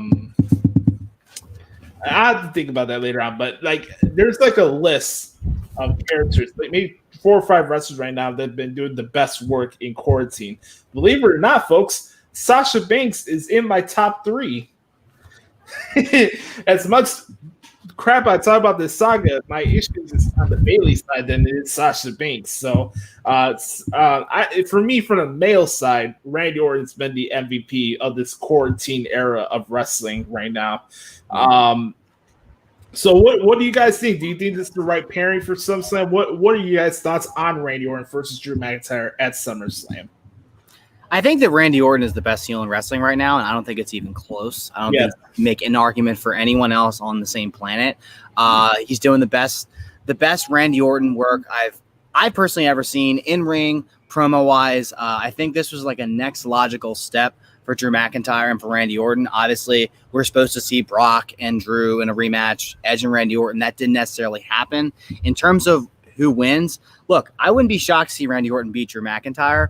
I go back and forth about it. Does Edge win the Rumble? And that's the WrestleMania main event. There's rumors about that. But I'm more on the wavelength. I think that Edge shows up at SummerSlam, doesn't get physical at all. He just comes out, distracts Randy Orton, Drew Claymore, that's it. And Edge kind of plays mind games with Randy Orton moving into the fall. And there's one guy I think that could kind of quote unquote represent Edge, his fellow Canadian brother, Kevin Owens. So I think that's a logical thing moving into the fall, but I'm excited for their match at SummerSlam. I think it's very, very, and this often does not happen in WWE when it comes to their big shows. I think this is the perfect top heel versus top face just kind of colliding, and there's no forcement of it at all. Claymore versus the RKO. Go ahead, Brother Carter. What do you think? I don't have much to add to that because Matt, you hit the nail on the head on everything. I love this pairing. This needs to be the pairing, and this match needs to close. Strowman, this match needs to close SummerSlam, and they need to give them, if they can, 30 to 40 minutes because they could absolutely have a classic, and I think it could be absolutely incredible. I wouldn't be surprised if they added a stipulation to it, like a no count out or something like that, so they could just let them do what they're going to do, or that the referees kind of turn a blind eye to a couple, not AEW level turn a blind eye, but a couple here or there, just to let them go and have their time. Yeah, I think I like the idea of Edge coming back. I think somehow Drew McIntyre gets the win because I really want Drew McIntyre to have his moment in front of people. But again, can you do it? Because we just don't know. We just get new information about the coronavirus every week. And so we just don't know. I mean, WWE, I'm sure, has to change their – well, Matt, you brought it up. WWE has to change their plans probably weekly when it comes to how we're going to evolve these stories and stuff like that. But I think this match is going to close the show. I think it could potentially steal the show. And I think it has the potential to be one of the top matches of all of 2020. I love it. Well, they're actually, on your point, Derek, they're actually looking to do SummerSlam on a beach or on a boat. And Vince has been looking apparently since June, and they're like looking at Rhode Island and Connecticut and maybe places up on the East Coast. Like I always, like, when this whole pandemic started, and I'm pretty sure I went on with Josh the first time in early March in a while. I think that I thought in my mind SummerSlam's going to be in front of fans, or it's not going to be at the PC. It's SummerSlam. I don't care if SummerSlam is in the middle of an empty Citrus Bowl or in some rich guy's house in Orlando just with a ring and some fans that all get tested with coronavirus and being on a beach or being outside. It'd be such a cool aesthetic. I'll go. I would fly down there and try and get a ticket. I'm always on the wavelength that the first show that happens, the first major show, I will absolutely be there. What if I really like that because I know they're toying around with ideas and stuff like that. SummerSlam on the beach? Are you kidding me? You could get some fans in there. Again, test them all, make sure everybody is groovy. They have to, if they want to go, maybe they have to submit medical records or proof that they've been tested or whatever. But you wouldn't even probably have to sell tickets to that event. You could just say, just come on, we'll give you some free swag or whatever, but we just need fans there. They have plexiglass too, and they can block off the backstage where the wrestlers aren't in danger. You have to wear a mask, 6 feet. They have all the markings. I just find it hard to believe that Vince is not going to literally jump as soon as the first football game happens, because there will be fans in some NFL stadiums. I'm not sure how many. I don't know when, but it's pretty obvious that the NFL is going to proceed with 10 to 20 to 30,000 people in a game just to try and get some of that revenue. So as soon as the first sport in the United States, I believe it'll be football, as fans, Vince is going to uproot all the stuff for the PC and they'll be out that next day. I like it. True. Really quick, once the pandemic ends, you could literally every arena you're in, doesn't matter what show is, have plexiglass on the rampway and around the ringside area. Even after the virus is gone, I just think I like that look. Props to whoever the production people is for WWE. They don't get enough credit. I think the way they set up the plexiglass on the stage. I just think it looks cool with the stage that they have. It looks pretty sweet. I like it too. It kind of create, we always joke about this, but it looks like a hockey rink, and you can get physical with them, and it will prevent fans from jumping the railing. Well, it will at least alleviate that. Yeah, really. One last thing, so we finish up Raw here. Matt, you said Edge should come out and distract Randy Orton. Randy Orton, Edge, Hell in a Cell. Oh, that'll definitely happen. I mean, so Hell in a Cell is usually, I think, mid-October, which would mean that would be 4.5-ish months since Edge tore his tricep. So, it's doable. I don't know. I hope Edge is back sooner rather than later, but I would hate for him to come back, rush again, and get hurt again, because I just want to see Edge on my TV screen every single month, because we haven't seen it in 10 years. Ladies and gentlemen, I'm going to read a piece of quotes here, and I'll tell you who it is once I'm done reading this. This is transition to our next part of the podcast. So, Matt, strap down. Hopefully you don't jump off wherever porch or patio you're on right now. I'll try, Josh. Just might. All right, here we go. Why do we need 2 double champions? Is SummerSlam going to be like low-key evolution with Sasha and Bayley wrestling for the single titles and also for the tag titles? Is that a thing? Are we just reliving Triple H and Steve Austin 2-man power trip from 2001? Sasha and Bayley have done a great job with a limited roster, but there are too many people sitting at home to tie up all the titles with 2 people. I was kind of upset. The match was superb. I don't like the fact that knowing it was Kairi's last appearance. Right here it says last appearance. I don't know if it's that. I don't know if that's the way to go. I feel you make it more of a threat than just Kairi getting beat up backstage. I think you have Bayley beat up Kairi, then have her with a forklift about to drop some cinder blocks. Asuka had Sasha in the Asuka lock. All she had to do was sit back. It makes more sense for her. She didn't even said this right. It makes more sense if Kairi is in a more of a life or death situation versus her getting thrown into stuff and stomped. I get we're supposed to be angry, and kudos to them for making us angry. No one wanted Asuka to lose. Everyone wanted NXT Asuka back and having an undefeated streak. That's what WWE does. I fell for the ploy of I'm angry because I saw my friend Asuka lose the title in a crappy way. Are we gonna have Sasha just lose the title to Lacey Evans or transfer Naomi over? They're building the SummerSlam, right? I'm glad you pay attention to the product, even though you're hired by the company, by the way. As a fan, I feel like I got ripped because, once again, I don't get Bayley versus Sasha. Bart, let me ask you a question. Is this a professional wrestler or a dirt sheet writer or a podcast host? This is she sounds like a mark, honestly. I think it sounds like a wrestler, honestly, if I had to make a guess. You know, I know who this is, and she does sound like I don't know who this is. Ladies and gentlemen, that is Ember Moon, who's been sitting at home, unfortunately with the injury. I hope she recovers soon.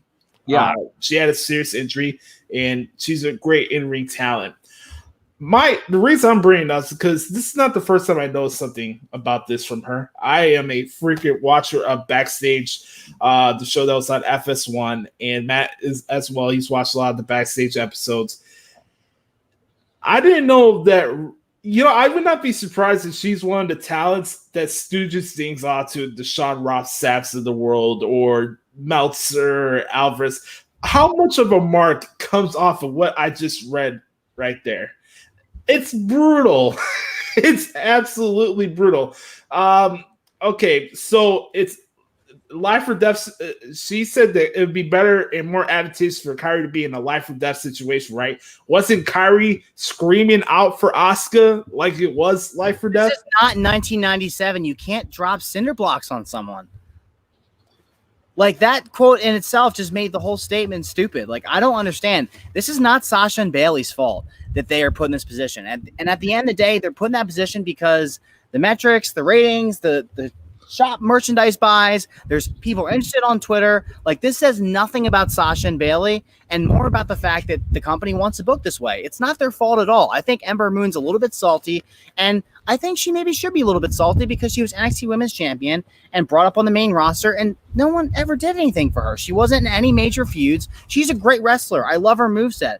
You know, I haven't really seen her charisma come out, but I think that when she was on backstage, really kind of, I like how she's a fan. I appreciate her passion, but some of the shit she said is just stupid.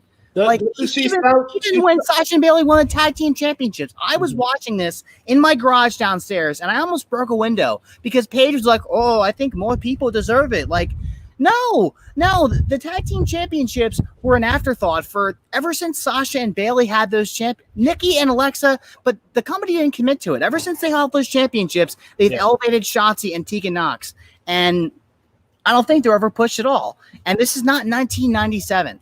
I just think that Ember Moon needs to kind of like take a step back, worry about rehabbing yourself. I love you as a performer. I think you should be placed a lot higher than you were. I feel really bad, but you shouldn't project that on the current product, especially when you're a current talent like that. She sounds like a Twitter troll. I hope that's not too harsh, but that's what it sounds like. I felt like I was reading a freaking thread from somebody that was complaining about a Monday Night Raw episode. Literally. Same verbiage, same cadence. It was embarrassing. Go ahead, Brickheart. What's your thoughts? Well, okay. So I guess in initially hearing that, I mean, of course, I just go, "Oh God, Ember, what are you doing? What are you doing?"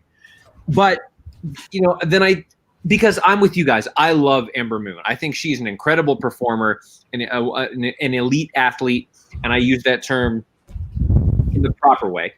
I think which we'll get into here in a bit. I think she's a great athlete, has a great moveset, a great look. I'm all in on Ember Moon, and I hope that she's back sooner rather than later. They could definitely use her on SmackDown. But and of course, obviously everything she's saying is stuff that we complain about every week about the Twitter trolls and the Nimrods who have nothing better to do with their time than bash professional wrestling, in order to get the clicks that they need to feed their egos and maybe try to support themselves somehow. If that's what I do for a full-time living. But the only thing I could see, and maybe they're building something to this, is maybe this is part of a storyline, and this is going to be her story when she comes back. Is this really what we're doing with women's wrestling? We're going to put all of our focus on two performers, and they pull like MJF did in his promo this week. They pull it back and they say, and they try to break the fourth wall a little bit and let you a little bit more in backstage. This is what we're doing as a company. We're not focusing on all these amazing professional wrestlers that we have on Raw, SmackDown, and NXT. We're focusing everything on two people. Is this really what we're doing as the women? Because we just celebrated the 5th year of the women's evolution. And so they're saying, is this really what we want 5 years of the women's evolution to be? Us focusing on two people and having the rest of our amazing women's athletes do stuff like a karaoke dance or something like that. So maybe that was awful. Right, but I'm saying maybe this is part of a storyline. You never know. But if it isn't, and Ember has just succumbed to a Twitter troll, then I feel bad for her as and I think that I hope that she has better things to do with her time than to just bash a product with something that she's involved in. But I think it could be something part of a storyline. Derek, I love that idea. Like, before you go, Josh, that idea was like, if Ember Moon came out and pulled kind of a Becky Lynch and confronted Sasha and Bayley, then by all means. But I think that just one more thing about her comments, she said that she felt cheapened, but that's how she should feel, because that's what happened. Is that Asuka lost her title because she wanted to go help out her best friend. She didn't get pinned. They're heels, and it was a great way to build towards Sasha and Asuka and Bayley and their feud. And as a viewer, you want to see Asuka beat the crap out of Sasha and Bayley. Yeah. And that's what the goal of the entire booking was. You should have felt cheapened. So for her to say, I feel cheapened, and then go out on this tangent about there's so many women sitting in the locker room, and trust me, I talked about it on TBD Wrestling that's out today, I guess, because this releases on a Friday. Like, WWE has done a terrible job of booking the undercard of women's division. There's no reason why Shayna Baszler, why Bianca Belair should be waiting and sitting at home, especially on a 3-hour show, especially during a pandemic. Yes. I agree with that completely, Josh. And I'm sorry, Matt. And Josh, you and I have talked about this before. In the current women's evolution, it seems like they only focus on one women's storyline per show. They don't have a secondary storyline that they can focus on, I feel anyway. But Josh, go ahead. Really quick, I want to give a quick shout out to the good brother Patrick Fritz, rated PWF, who's actually watching the show. And we also got a comment from the good brother Drew Goldfinger. Oh, hey, what's up, Drew? Wow, what's up, Drew? Let's see, I put this up on the. Awesome. You see that? They're watching the show. That's awesome. Cool. Good to see you guys. Good to hear from you guys. Yeah. So here's the thing. Before we get into the most popular segment and most requested segment in all of podcasting in 2020, it's time to recap AEW Dynamite. But we're not playing the song yet. Nope. We'll start with the positives first. Yes, I thank you. Yes. All right. Swig of water for this. Yes. I'll start with you, brother Carl. What did you like about Dynamite? What was your thoughts on this show? Okay, so I think everybody knows the first thing that I'm going to pop. And that is, to me, one of my favorite professional wrestlers in the entire world right now. He might be in my top 3, and that's MJF. His promo on Dynamite this week is exactly what we have been talking about for pretty much ever since AEW started as a promotion. Like, calling out the marks, calling out, calling out the what AEW is trying to represent. And all of a sudden, and I know he shifted it a little bit to target Jon Moxley, which is fine. Because what have we been saying, Josh, for the last month or so? AEW needs to push its own homegrown talent. Correct. And he said, I'm here for 25 years. I'm going to be the man that builds this company from the bottom all the way to the top. And part of me actually believes that, because what would happen if he went to WWE? He would get lost in the shuffle, just like EC3 did, just like Eric Young did. All these guys who came in from other promotions that had huge hype and just got lost in the shuffle. I think that would happen to MJF. So the fact that MJF called out the marks, said that he's going to be there for 25 years. He started mentioning ratings. Everybody wants to talk about ratings. What have we been saying for the last 3 weeks about ratings and stuff like that? So to me, the highlight of AEW this week, as it is every week, is MJF cutting an unbelievable promo. I loved every word he said. Props to Josh for an incredible transcription on ProWrestlingTranscriptions.com. So you want to be sure to check that out, because I pulled that up and I'm looking at it right now. I cannot wait for MJF versus Jon Moxley at All Out. I think that's absolutely awesome. The other thing that stood out to me, and something that I'm if I'm stealing all the talking points, no, that's cool. The other thing that I actually am really, really excited about and looking forward to is seeing Matt Cardona debut with AEW. I think that signing makes total sense. When he was Zack Ryder in WWE, he knows how to build a following.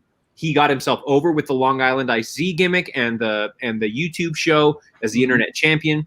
When he won the Intercontinental Championship at WrestleMania 32, the crowd went bonkers because they were so happy for him. So Zack Ryder, I guess Matt Cardona now, has a following.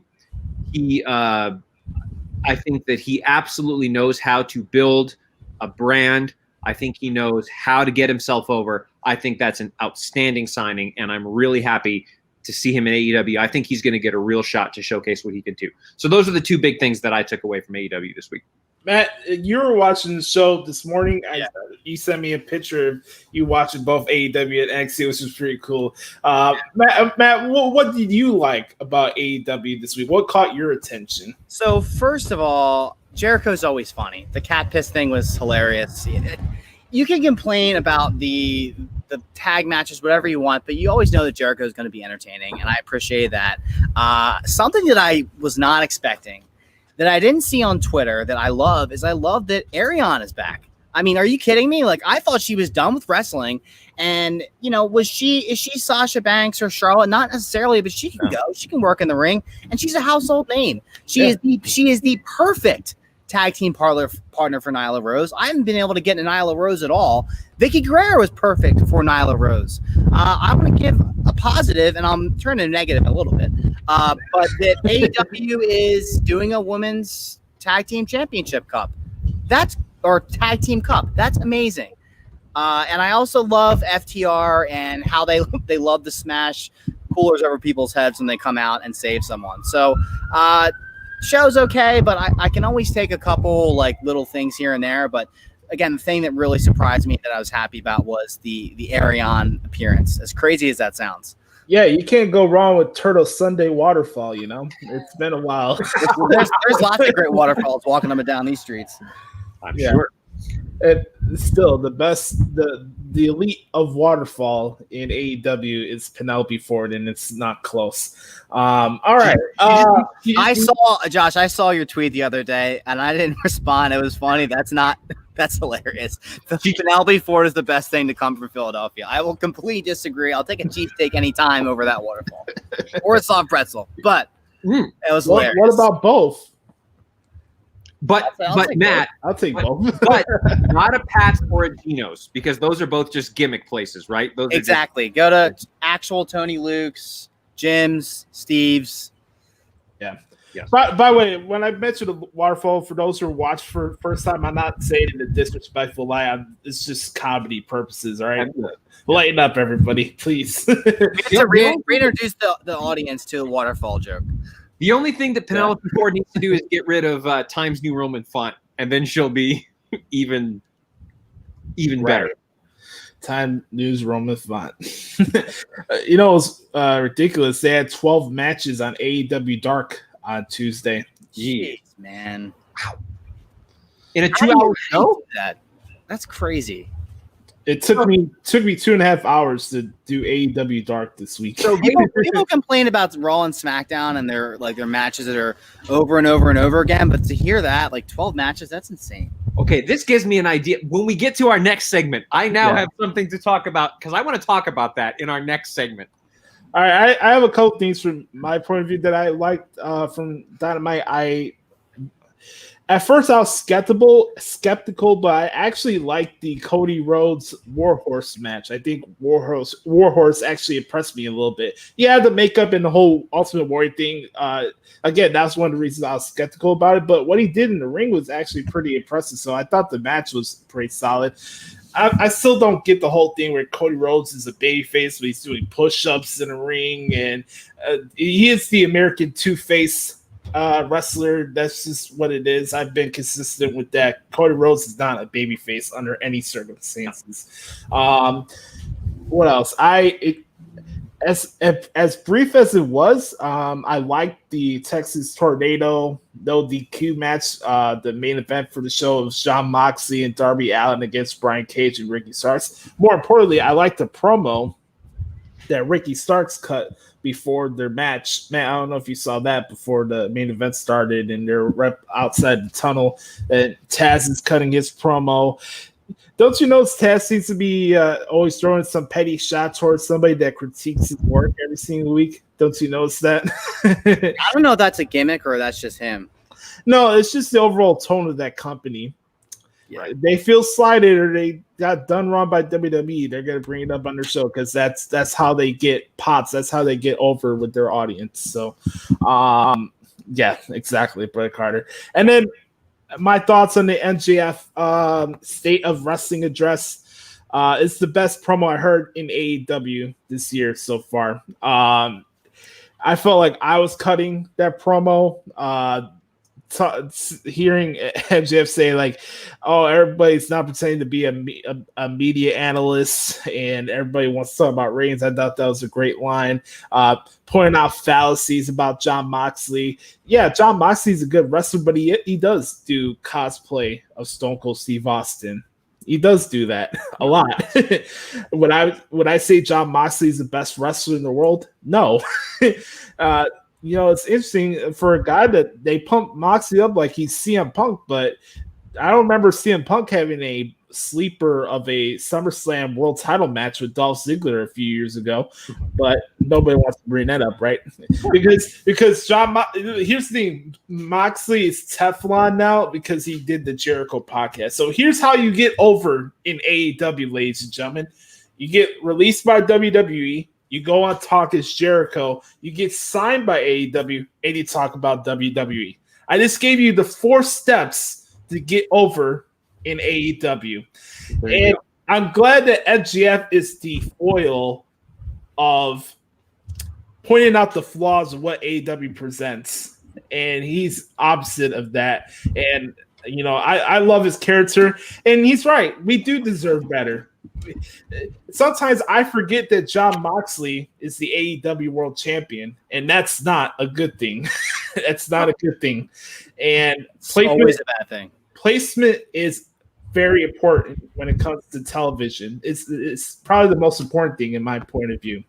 Right. And here's the thing: when it takes almost 2 months to get Moxley in the main event time slot as your world champion, that's a problem.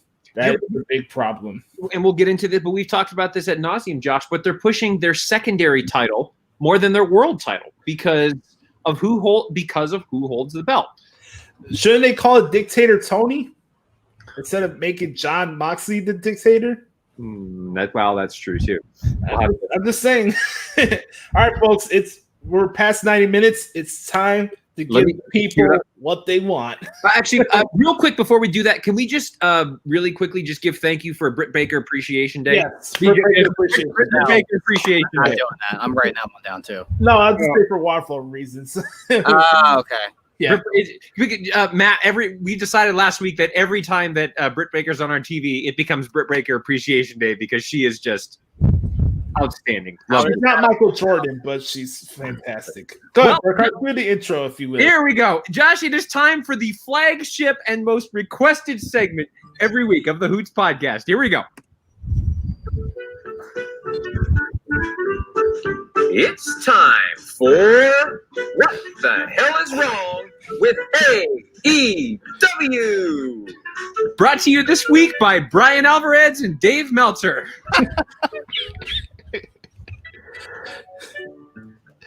I think also a side sponsor BlueChew.com as well. I think I may have to re-record that clip and every week and add a sponsor. No, I keep telling you every time we do the bump the last 2 notes in that clip there, we need the "You're right, JR" clip from Tony Schiavone. You know how he says that all the time in concert. You're totally right, JR. Dun, dun. Okay, welcome everybody to What the Hell is Wrong with AEW this week, brought to you by the one and only Wrestling Observer newsletter, the worst website known to man, and the worst audio quality shows known to man as well. By the way, if I needed to hear somebody have subpar takes and squeal like a fucking 18-year-old girl, I'll listen to Colin Cowherd than I would Brian Alvarez. So let's start that off right there. All right, here we go, ladies and germs. I'm going to start off here because I got a lot I need to get off my chest because I thought this show, outside the main event and the Jon Moxley match, was a thrown together show, to be honest with you. I did not enjoy the majority of the show. I thought the commentary for the most part was piss poor. JR's transitions into picture-in-picture were horrible. I like JR. I want to hear Jim Ross. I'm sick and tired of hearing podcasting JR because the complaints he talks about selling and all the like old school stuff you'll hear him say during matches. He says that on his podcast, Grilling JR. Leave it for the podcast. You're calling a match. Tell me the fucking story. I don't need your old school take on what's happening in the business right now. This is not a podcast. I shouldn't be telling you this. This is JR. This is the guy that got me hooked into wrestling. Call the fucking match. How about that? Is that too much to ask? And here we go. You think I don't like AEW tag team matches? What do you think I think about a 10-man AEW tag team match? And how about this? Aubrey Edwards is the referee for that match. That match layout was by far the most insulting thing I've seen in a while in wrestling. We're going to do hot potato with stunted growth with Jake Hager and Luchasaurus just for the hell of it. Now, I get it. I'm on the negative side of the Marcus Stunt. I know you two enjoyed the Jurassic Express, Jungle Jabroni, and Lucha Dooch. No, hey, you be quiet, Josh. You be quiet because those two are talented. I know. I like Jungle Boy. Hey, and there's Marcus Stunt, Josh. That's pretty cool. Marco Stunt's the bane of my wrestling existence. We could probably do this segment just on stunted growth alone. But go ahead. Yeah, I just thought the match layout was so stupid. And you're doing, again, I keep mentioning this every single week. If you're having a tag match, why do you need to do punch, tag, elbows to the back of the neck, tag? Like, you're making your work in the ring look lazy because you don't know how to work on somebody's body part for a certain amount of time. There's no reason why Jake Hager in 2020 needs to be in the match for fucking 70% of the match. And here's the thing. I hear JR in the commentary. Oh, I think there's still untapped potential in Jake Hager. It's 2020. There's nothing left. There's absolutely nothing left. The only thing that needs to happen is Jake Hager needs to go the fuck home and stay the fuck home. That's it. Nothing else. But Josh, his wife can stay. Yeah, she's fine. She's the exception. Yes. Yes. His wife can stay. We applaud. He did good there.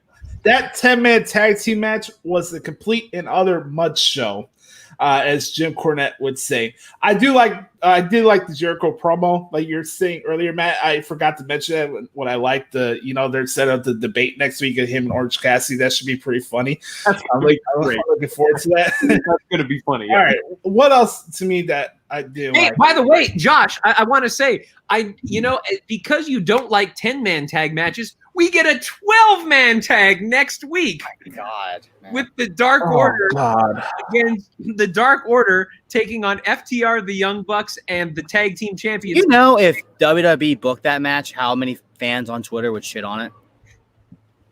Yeah. Right. Don't you love the double standards, Matt?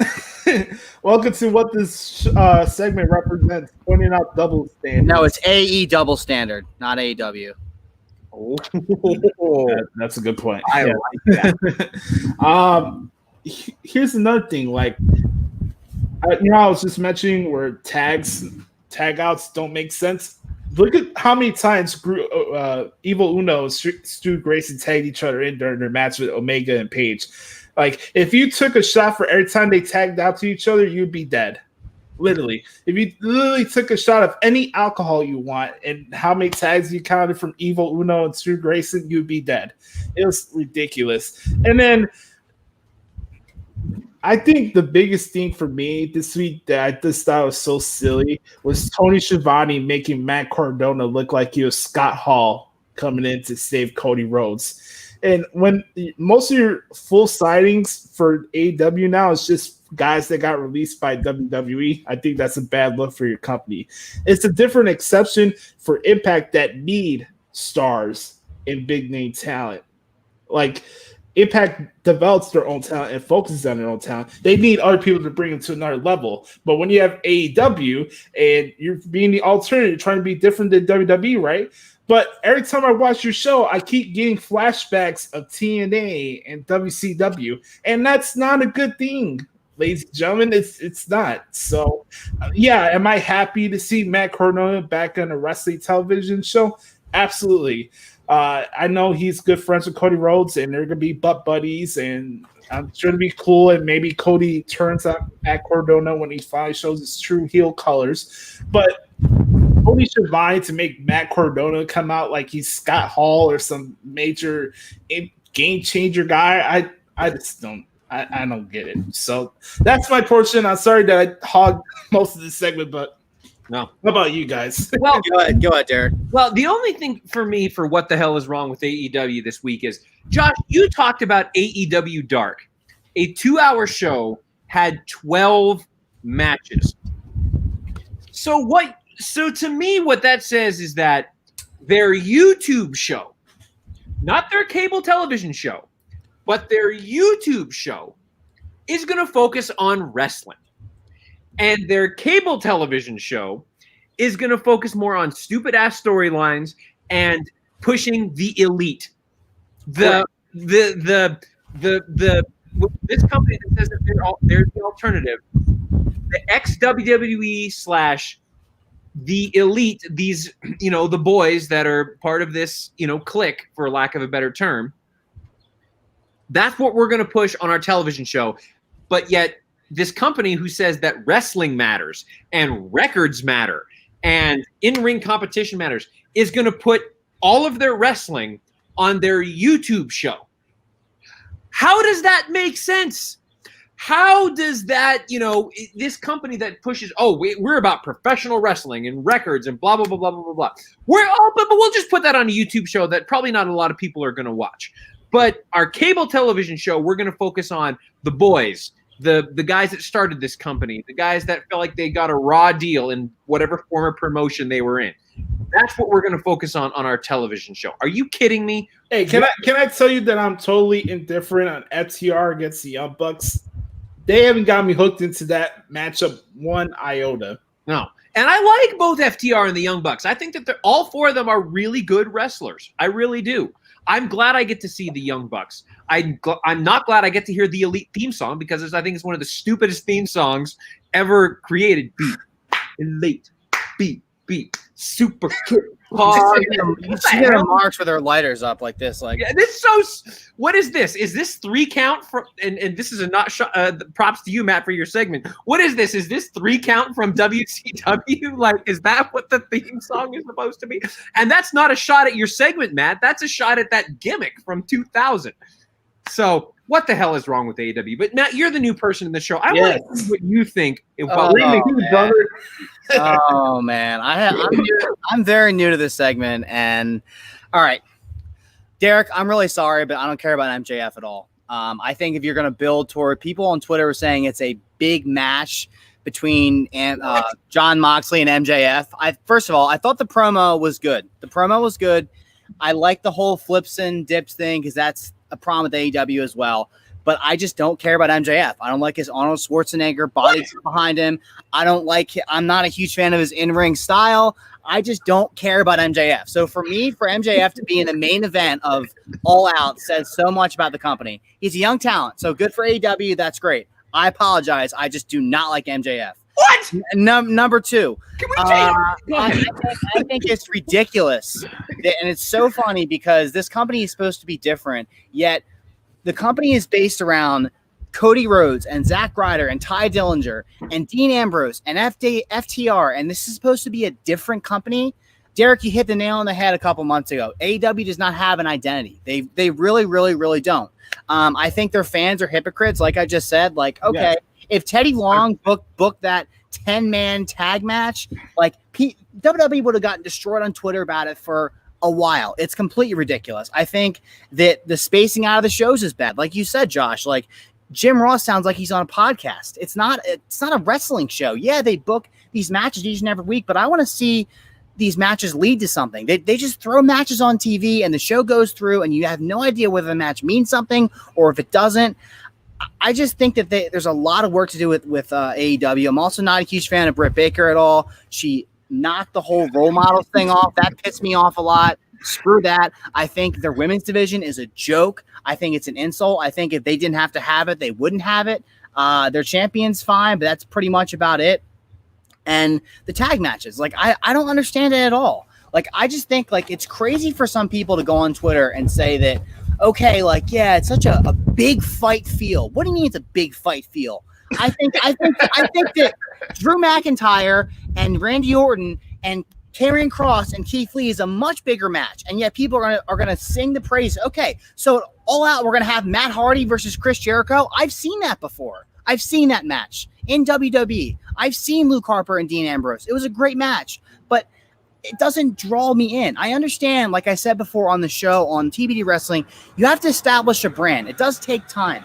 And you have these WWE stars, but Josh, you hit the nail on the head. Like Impact has needed these stars to establish themselves a little more. AEW just throws in everybody from WWE. And Jason Malthoff from NAI tweeted this morning, I agree 100%, that, okay, they were undeserved. They weren't pushed in WWE. When in all reality, they're just ex-WWE stars that are kind of not overpushed, or overwatched. They're washed up, not overpushed.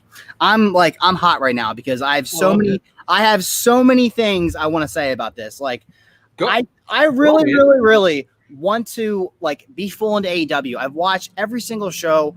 I think they have a lot of great performers. There's lots of positives there. I love the Butcher and the Blade and the Young Bucks. That was a great match. I like Jurassic Express. I think Orange Cassidy is kind of funny, kind of quirky, but I just don't think that fans can go on Twitter and be so like, oh yeah, Raw sucks, SmackDown sucks, even though AEW is literally performing in a football stadium and SmackDown and Raw are inside the Performance Center. It's kind of hard to compare. Also, like you said, Josh, a couple weeks ago, the whole demo god thing is bullshit. Do you think that Randy Orton or Sasha Banks or Bayley would go on WWE programming and talk about their ratings? And no, you could be the demigod all you want, but you got beat in the main event. You got beat in the ratings. It doesn't matter. Obviously, that demographic is very important, but it's a TV 14 show versus a TV PG show. So it's almost apples and oranges right there. Of course, 18 to 49 are going to watch AEW over NXT because it's more of an edgy show. They can curse. They can make sexual references. WWE can't do that. And at the end of the day, NXT is a better wrestling show. Period. Picture what the ratings would be for AEW if the show is not rated TV 14. That's the question I have, everybody, to put in your head. Do you really think AEW is having that much buzz right now if the show is not rated TV 14? Just think about it. And also, I love how those main dirt sheet reporter guys, they're touting about how great AEW's tag team division is. Cool, you can have big name tag teams, but if all your fucking tag team matches have no psychology and they make no freaking sense, what's there to promote? Like, it's cool. I thought it was funny. Like, FTR, they had their little contract negotiation, right? They're like, that was cool. Employ people holding tag belts in only FTR matches. I thought that was great. I thought that was hilarious. But that's also compounding the problem. You can't say this is the company that focuses on tag team wrestling when the fucking tag matches don't make sense. You bury the referees. You make the tag teams look bad. You can't lay out a match properly without cutting the ring in half properly. And and here's the thing. Nobody needs 20-minute tag team matches on television every single week. It's bad formatting. How many tag matches were on Dynamite last night? 4? 3 or 4? Like, come on, man. We're all the women's match. There was let's see. There's Sheeta and Diamante. I think that was the only other. Cody and Warhorse. So there's 3 tag matches last night. Right. That I mean, again, that's an old WCW strategy. We're gonna put the NWO versus a few WCW faces in an 8-man tag for 8 minutes to close out Nitro. And we're going to have Michael Buffer do the ring intro. And Michael Buffer is going to take 6 minutes to do the ring introductions. And how's that company doing right now? Oh, wait, they were bought out by their competition. I mean, it's ridiculous. It's absolutely ridiculous. And now we're going to get we're going to get a 12-man tag match next week. Embarrassing. I'd much rather see Kenny Omega turn heel on the Elite and face Jon Moxley. Now, that is a main event that I could get into. Yeah. Derek, I'm sorry. I just am not. I'm not an MJF guy. I thought he cuts great promos. He does, and I think a lot of the content of the promo was hilarious. The whole Stone Cold thing, it's funny. I'm just not into the gimmick, and for me, it's not a Corbin level hate. It's not hate. It's not hate or heat. It's not Corbin heat. All right, it's heat because I just don't like watching him on my screen. In the ring, promo-wise, he can cut as many promos as he wants, but he's walking around with Arnold Schwarzenegger, and he's just strolling around on the screen. Works. And then it works. A week later, he's running for president. That's why it works. It's because he's got Wardlow right there, and he can do all that crap. And then we don't have time to get into this right now because I know we're almost out of time. Yeah, we're gonna get out of here. We don't have time for this. Okay, all right. Anything else? Or can we get out of this segment? By the way, I love you guys, but that's what's wrong AEW this Derek, season. it's more about the placement and the booking of his character than it is about him as a performer. That's what got me hot. What the hell is wrong with AEW? At this point, this is going to be brought to you by the TBD Wrestling Podcast. At this point, if you keep this up, Mitchell. Oh, we'll do the crossover. We're going to do it a lot. Oh, man. All right, folks. Last thing before we head out for this week's podcast, I want to have a little sports discussion with the boys here really quick as we're in the midst of baseball coming back. NFL training camps starting soon. Looks like the NBA and NHL, more importantly, is coming back. I got to say, I think the NHL has done the best job as far as the layout of this pandemic of sports so far. Not only just how they're handling with the testing and everything, but the layout of the designs for their bubble stadiums. I just think the visual aspects of it looks really cool. It doesn't look rinky-dink like the NBA court that they're using at Disney World. In the middle of Mickey Mouse's ballroom. Yes. So big props to the NHL. Just really quick before we head out here, just brief thoughts on what's going on in the sports world and what's catching your guys' eye. We'll start off with Matt. Yeah, guys, anyone that listens to me on any of these shows, you guys both know, like, I bleed hockey. I love the sport. It was the first sport I loved, and the Flyers were the first team I loved. So I knew when I saw them back on my screen that I would shed a tear, and I even shed a tear while Sidney Crosby was skating around the ice because I was so, and that's crazy. I was so happy to see him back. Like what Josh said, I think the NHL has done an unbelievable job. Everything from their phases to training camp to getting all the players there. Both Rogers Center and the Scotiabank Arena look absolutely unbelievable. I actually had a chance to watch a video from Sportsnet yesterday that kind of showed me the layout of the bubble, and it's pretty much an enclosed area. They walk on the streets, and there's fences up. They have their own team hotels. It's really cool. In Toronto, they're letting the players use the soccer stadium as like recreation. They're in beautiful hotels. They're all together. They all have their own floors. All the teams have done such like nice touches. Like, for example, after the Flyers first scrimmage, they had a whole like love pictures of all their families. A lot of the teams have pictures of their families in their rooms when they got there. It's obviously extremely hard for a guy like Sean Couturier, who his daughter was just born, to leave your family for 2 months, but it's all for the cup. I'm going to be watching hockey nonstop, even the scrimmages. Like, I'm so happy to have it back. It's just so unique right now that we're going to be able to see all the sports, maybe in the middle of the summer in a different setting. I think this Stanley Cup playoff qualifiers and tournament is going to be unbelievable. I mean, I've never imagined or ever seen in my life 2 days where it's just 10 hours of wall-to-wall hockey. That's going to be a lot of fun. I'm also excited to see the NBA back again. I think it's really cool that they're in Disney World. I'm going to give a not shout out and a go the fuck home to the MLB for what they've done. I think it's absolutely terrible. It's a joke. I have no idea how the Marlins had 15 players or 18 players that have coronavirus. And on Sunday, this past Sunday in Philadelphia, there was 4 players that tested positive, and the team made the decision to play the game. How in the hell does that happen? And I have been one that all along has said there will be football. There's too much money. There's too much money. But when you look at what happened with the Marlins, and you're going to have NFL teams with bigger staffs, bigger rosters, traveling back and forth to different cities, not just within your division. I almost think the NFL should do a bubble thing like the NHL. I think if you're looking to what to do right now during the coronavirus, you have to look what the NHL has done, and I'm so impressed. I'm so excited to watch. I'm also excited to watch the Phillies and watch football. It's great to have just live sports back, but it's just funny. The NHL here, the MLB on my deck. Really quick, Matt, how you feel about Carson Wentz being left off the top 100 list? Dude, it is just like, this is why I will never watch this show. Like, I never have, because it's so political when it comes to the NFL Network. But Carson Wentz is easily one of the top 10 quarterbacks in the NFL. Yes. You can make an argument for top 5. What he did last year for the Eagles to put the team on his back when we were under 500, he was throwing to receivers that are as fast as I am. Like, it's crazy, and we still won the division. Yeah, it was a bad division, but Carson Wentz gets so much hate and so much negativity, not only from the national media, but from some people in our city because of what Nick Foles has done, which Super Bowl, amazing. But Carson Wentz is a franchise quarterback. it's Carson. It's the Gingers, Carson Wentz and Claude Drew, that don't get respect nationally. And I mean, Claude Drew gets left off every single NHL list, gets left off Team Canada, except no one knows or understands that there's only 3 other players that have more points in the decade between 2010 and 2020, and that's Patrick Kane, Alex Ovechkin, and Sidney Crosby, Yes. and then it's Claude Giroux.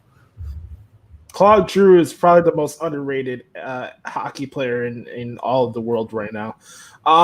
Brett Carter, really quick, what's catching your eye sports-wise? Yeah, and I'll be real quick about this too, because Matt hit all I love what the NHL is doing too. I cannot wait. Like you said, Matt, we're going to get 10 hours of hockey on both Saturday and Sunday this weekend. It's going to be awesome. We're already planning.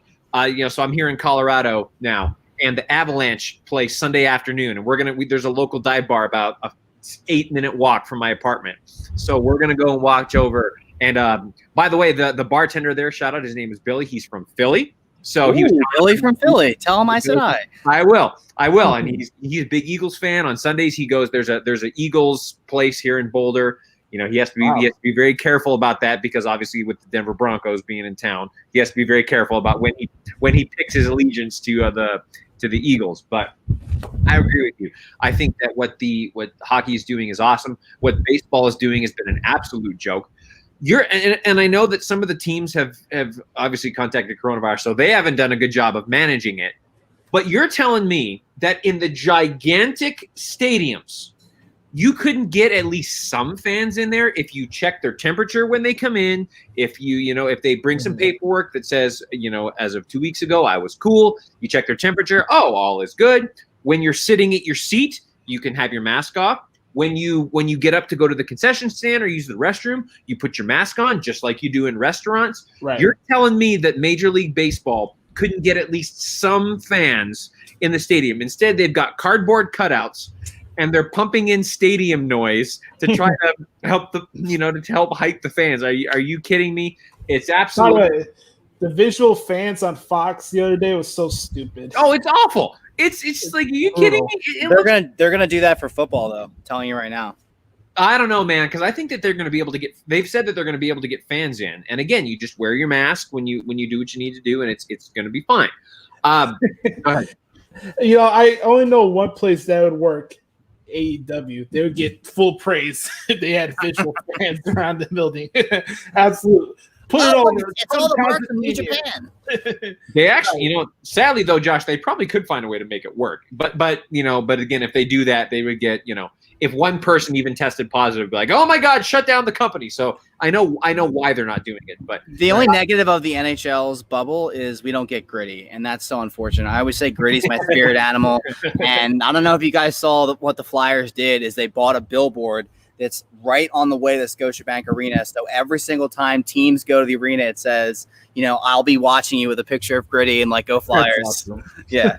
The last thing I'll say about sports real quick, because I know we got to wrap this thing up, is I'm worried about college football and about the start. And I know, Matt, you're a big college football fan, as am I, and I'm worried about it.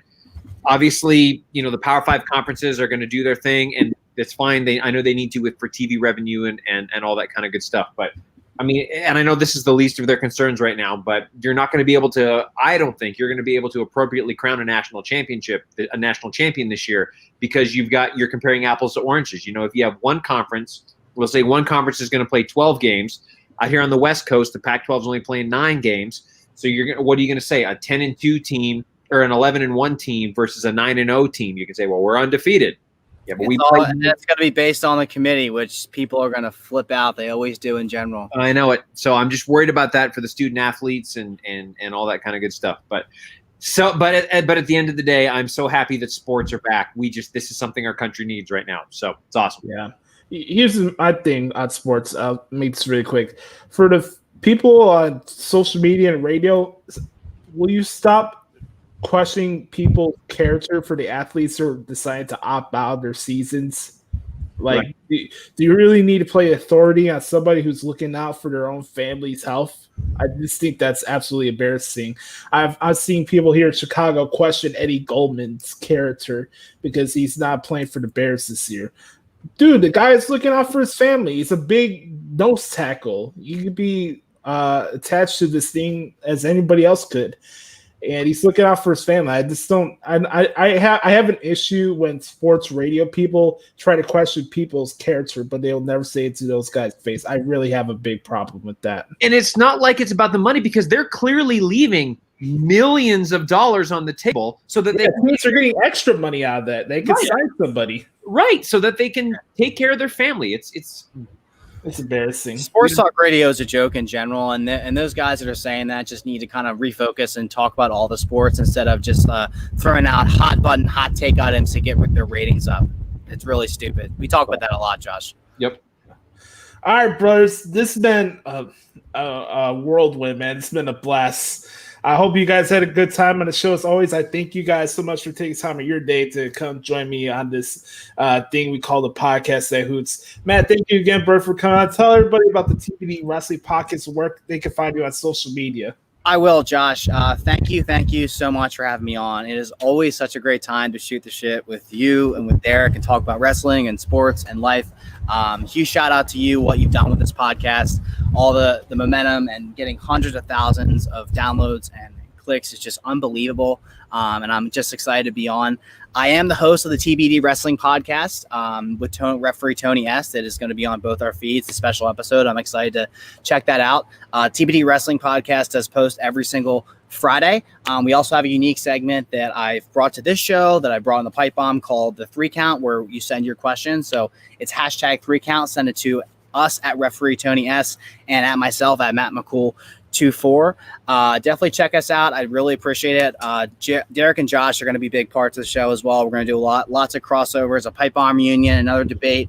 But like really quick before I head out of here, did not tell Josh I was going to do this, but I'm going to do it. I have a couple people that need to go the fuck home and stay the fuck home on the show. So number one is Denise Richards. She's a liar. She definitely hooked up with Brandy Glanville. I saw it in her eyes. I don't care about her waterfall. You are a crazy, crazy bitch, and you should be called out for your BS. Number two, the neighbors, the renters behind me that threw shit on my deck last night, go home on Saturday. Number three, the Nimrods, the little kids, 14-year-olds that stole 2 handles of liquor out of our fridge when our garage was open on Saturday.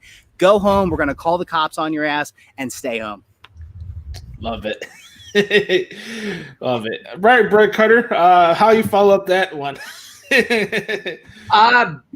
You can follow me on Twitter at Derek Stoughton. Follow me on Instagram at DerekO06. Check out my work on WrestlingRumors.net. And I have nothing else to add, Matt. That was a beautiful, beautiful way to end the show this week. Dude, I love when you and I get to interact on these things. It's always the chemistry is unbelievable, and I love it. It's just oil and vinegar real estate. It's awesome. It's awesome. Yes. So, thanks, Josh, for having me on as always. Looking forward to next week as well. Absolutely. You guys can follow me on Twitter at the Hoots Podcast. Make sure to check out the special episode that I did with Tony yesterday. It's on our feed. It's going to be on the TBD Wrestling Podcast feed as well. Very cool episode where I go in more detail on how I structure out these matches on the website. The website is called ProWrestlingTranscriptions.com. Make sure to bookmark that bad boy. It's literally the main hub for point of references for people who do shows like this, for wrestling fans who don't have the time to catch up with all the shows. That's why the website's there. It's for your leisure. I pay $18 a year just to have that trademark, Pro Wrestling Transcriptions. It's really nothing. It's not a big hindrance to my bank account, if you will. $18 is worth bringing unique and authentic and accurate news site for you guys in the wrestling bubble. So thank you guys so much for the support. More importantly, make sure to subscribe to the podcast on Apple Podcasts. Show's available on 9 streaming platforms: Spotify, Google Play, the list goes on. And I hope you have a wonderful weekend. We're about 3.5 weeks away from SummerSlam, so I'm sure we'll have Matt back on the show before SummerSlam. And thank you guys so much for the support. So for the one and only Brother Carter and Mitchell McMule, I am Brother Adam. Thank you guys so much. Check out episode 216 of the Hoots Podcast. Be the authentic product that is yourself, and we'll talk to you guys next week. Peace. Yes.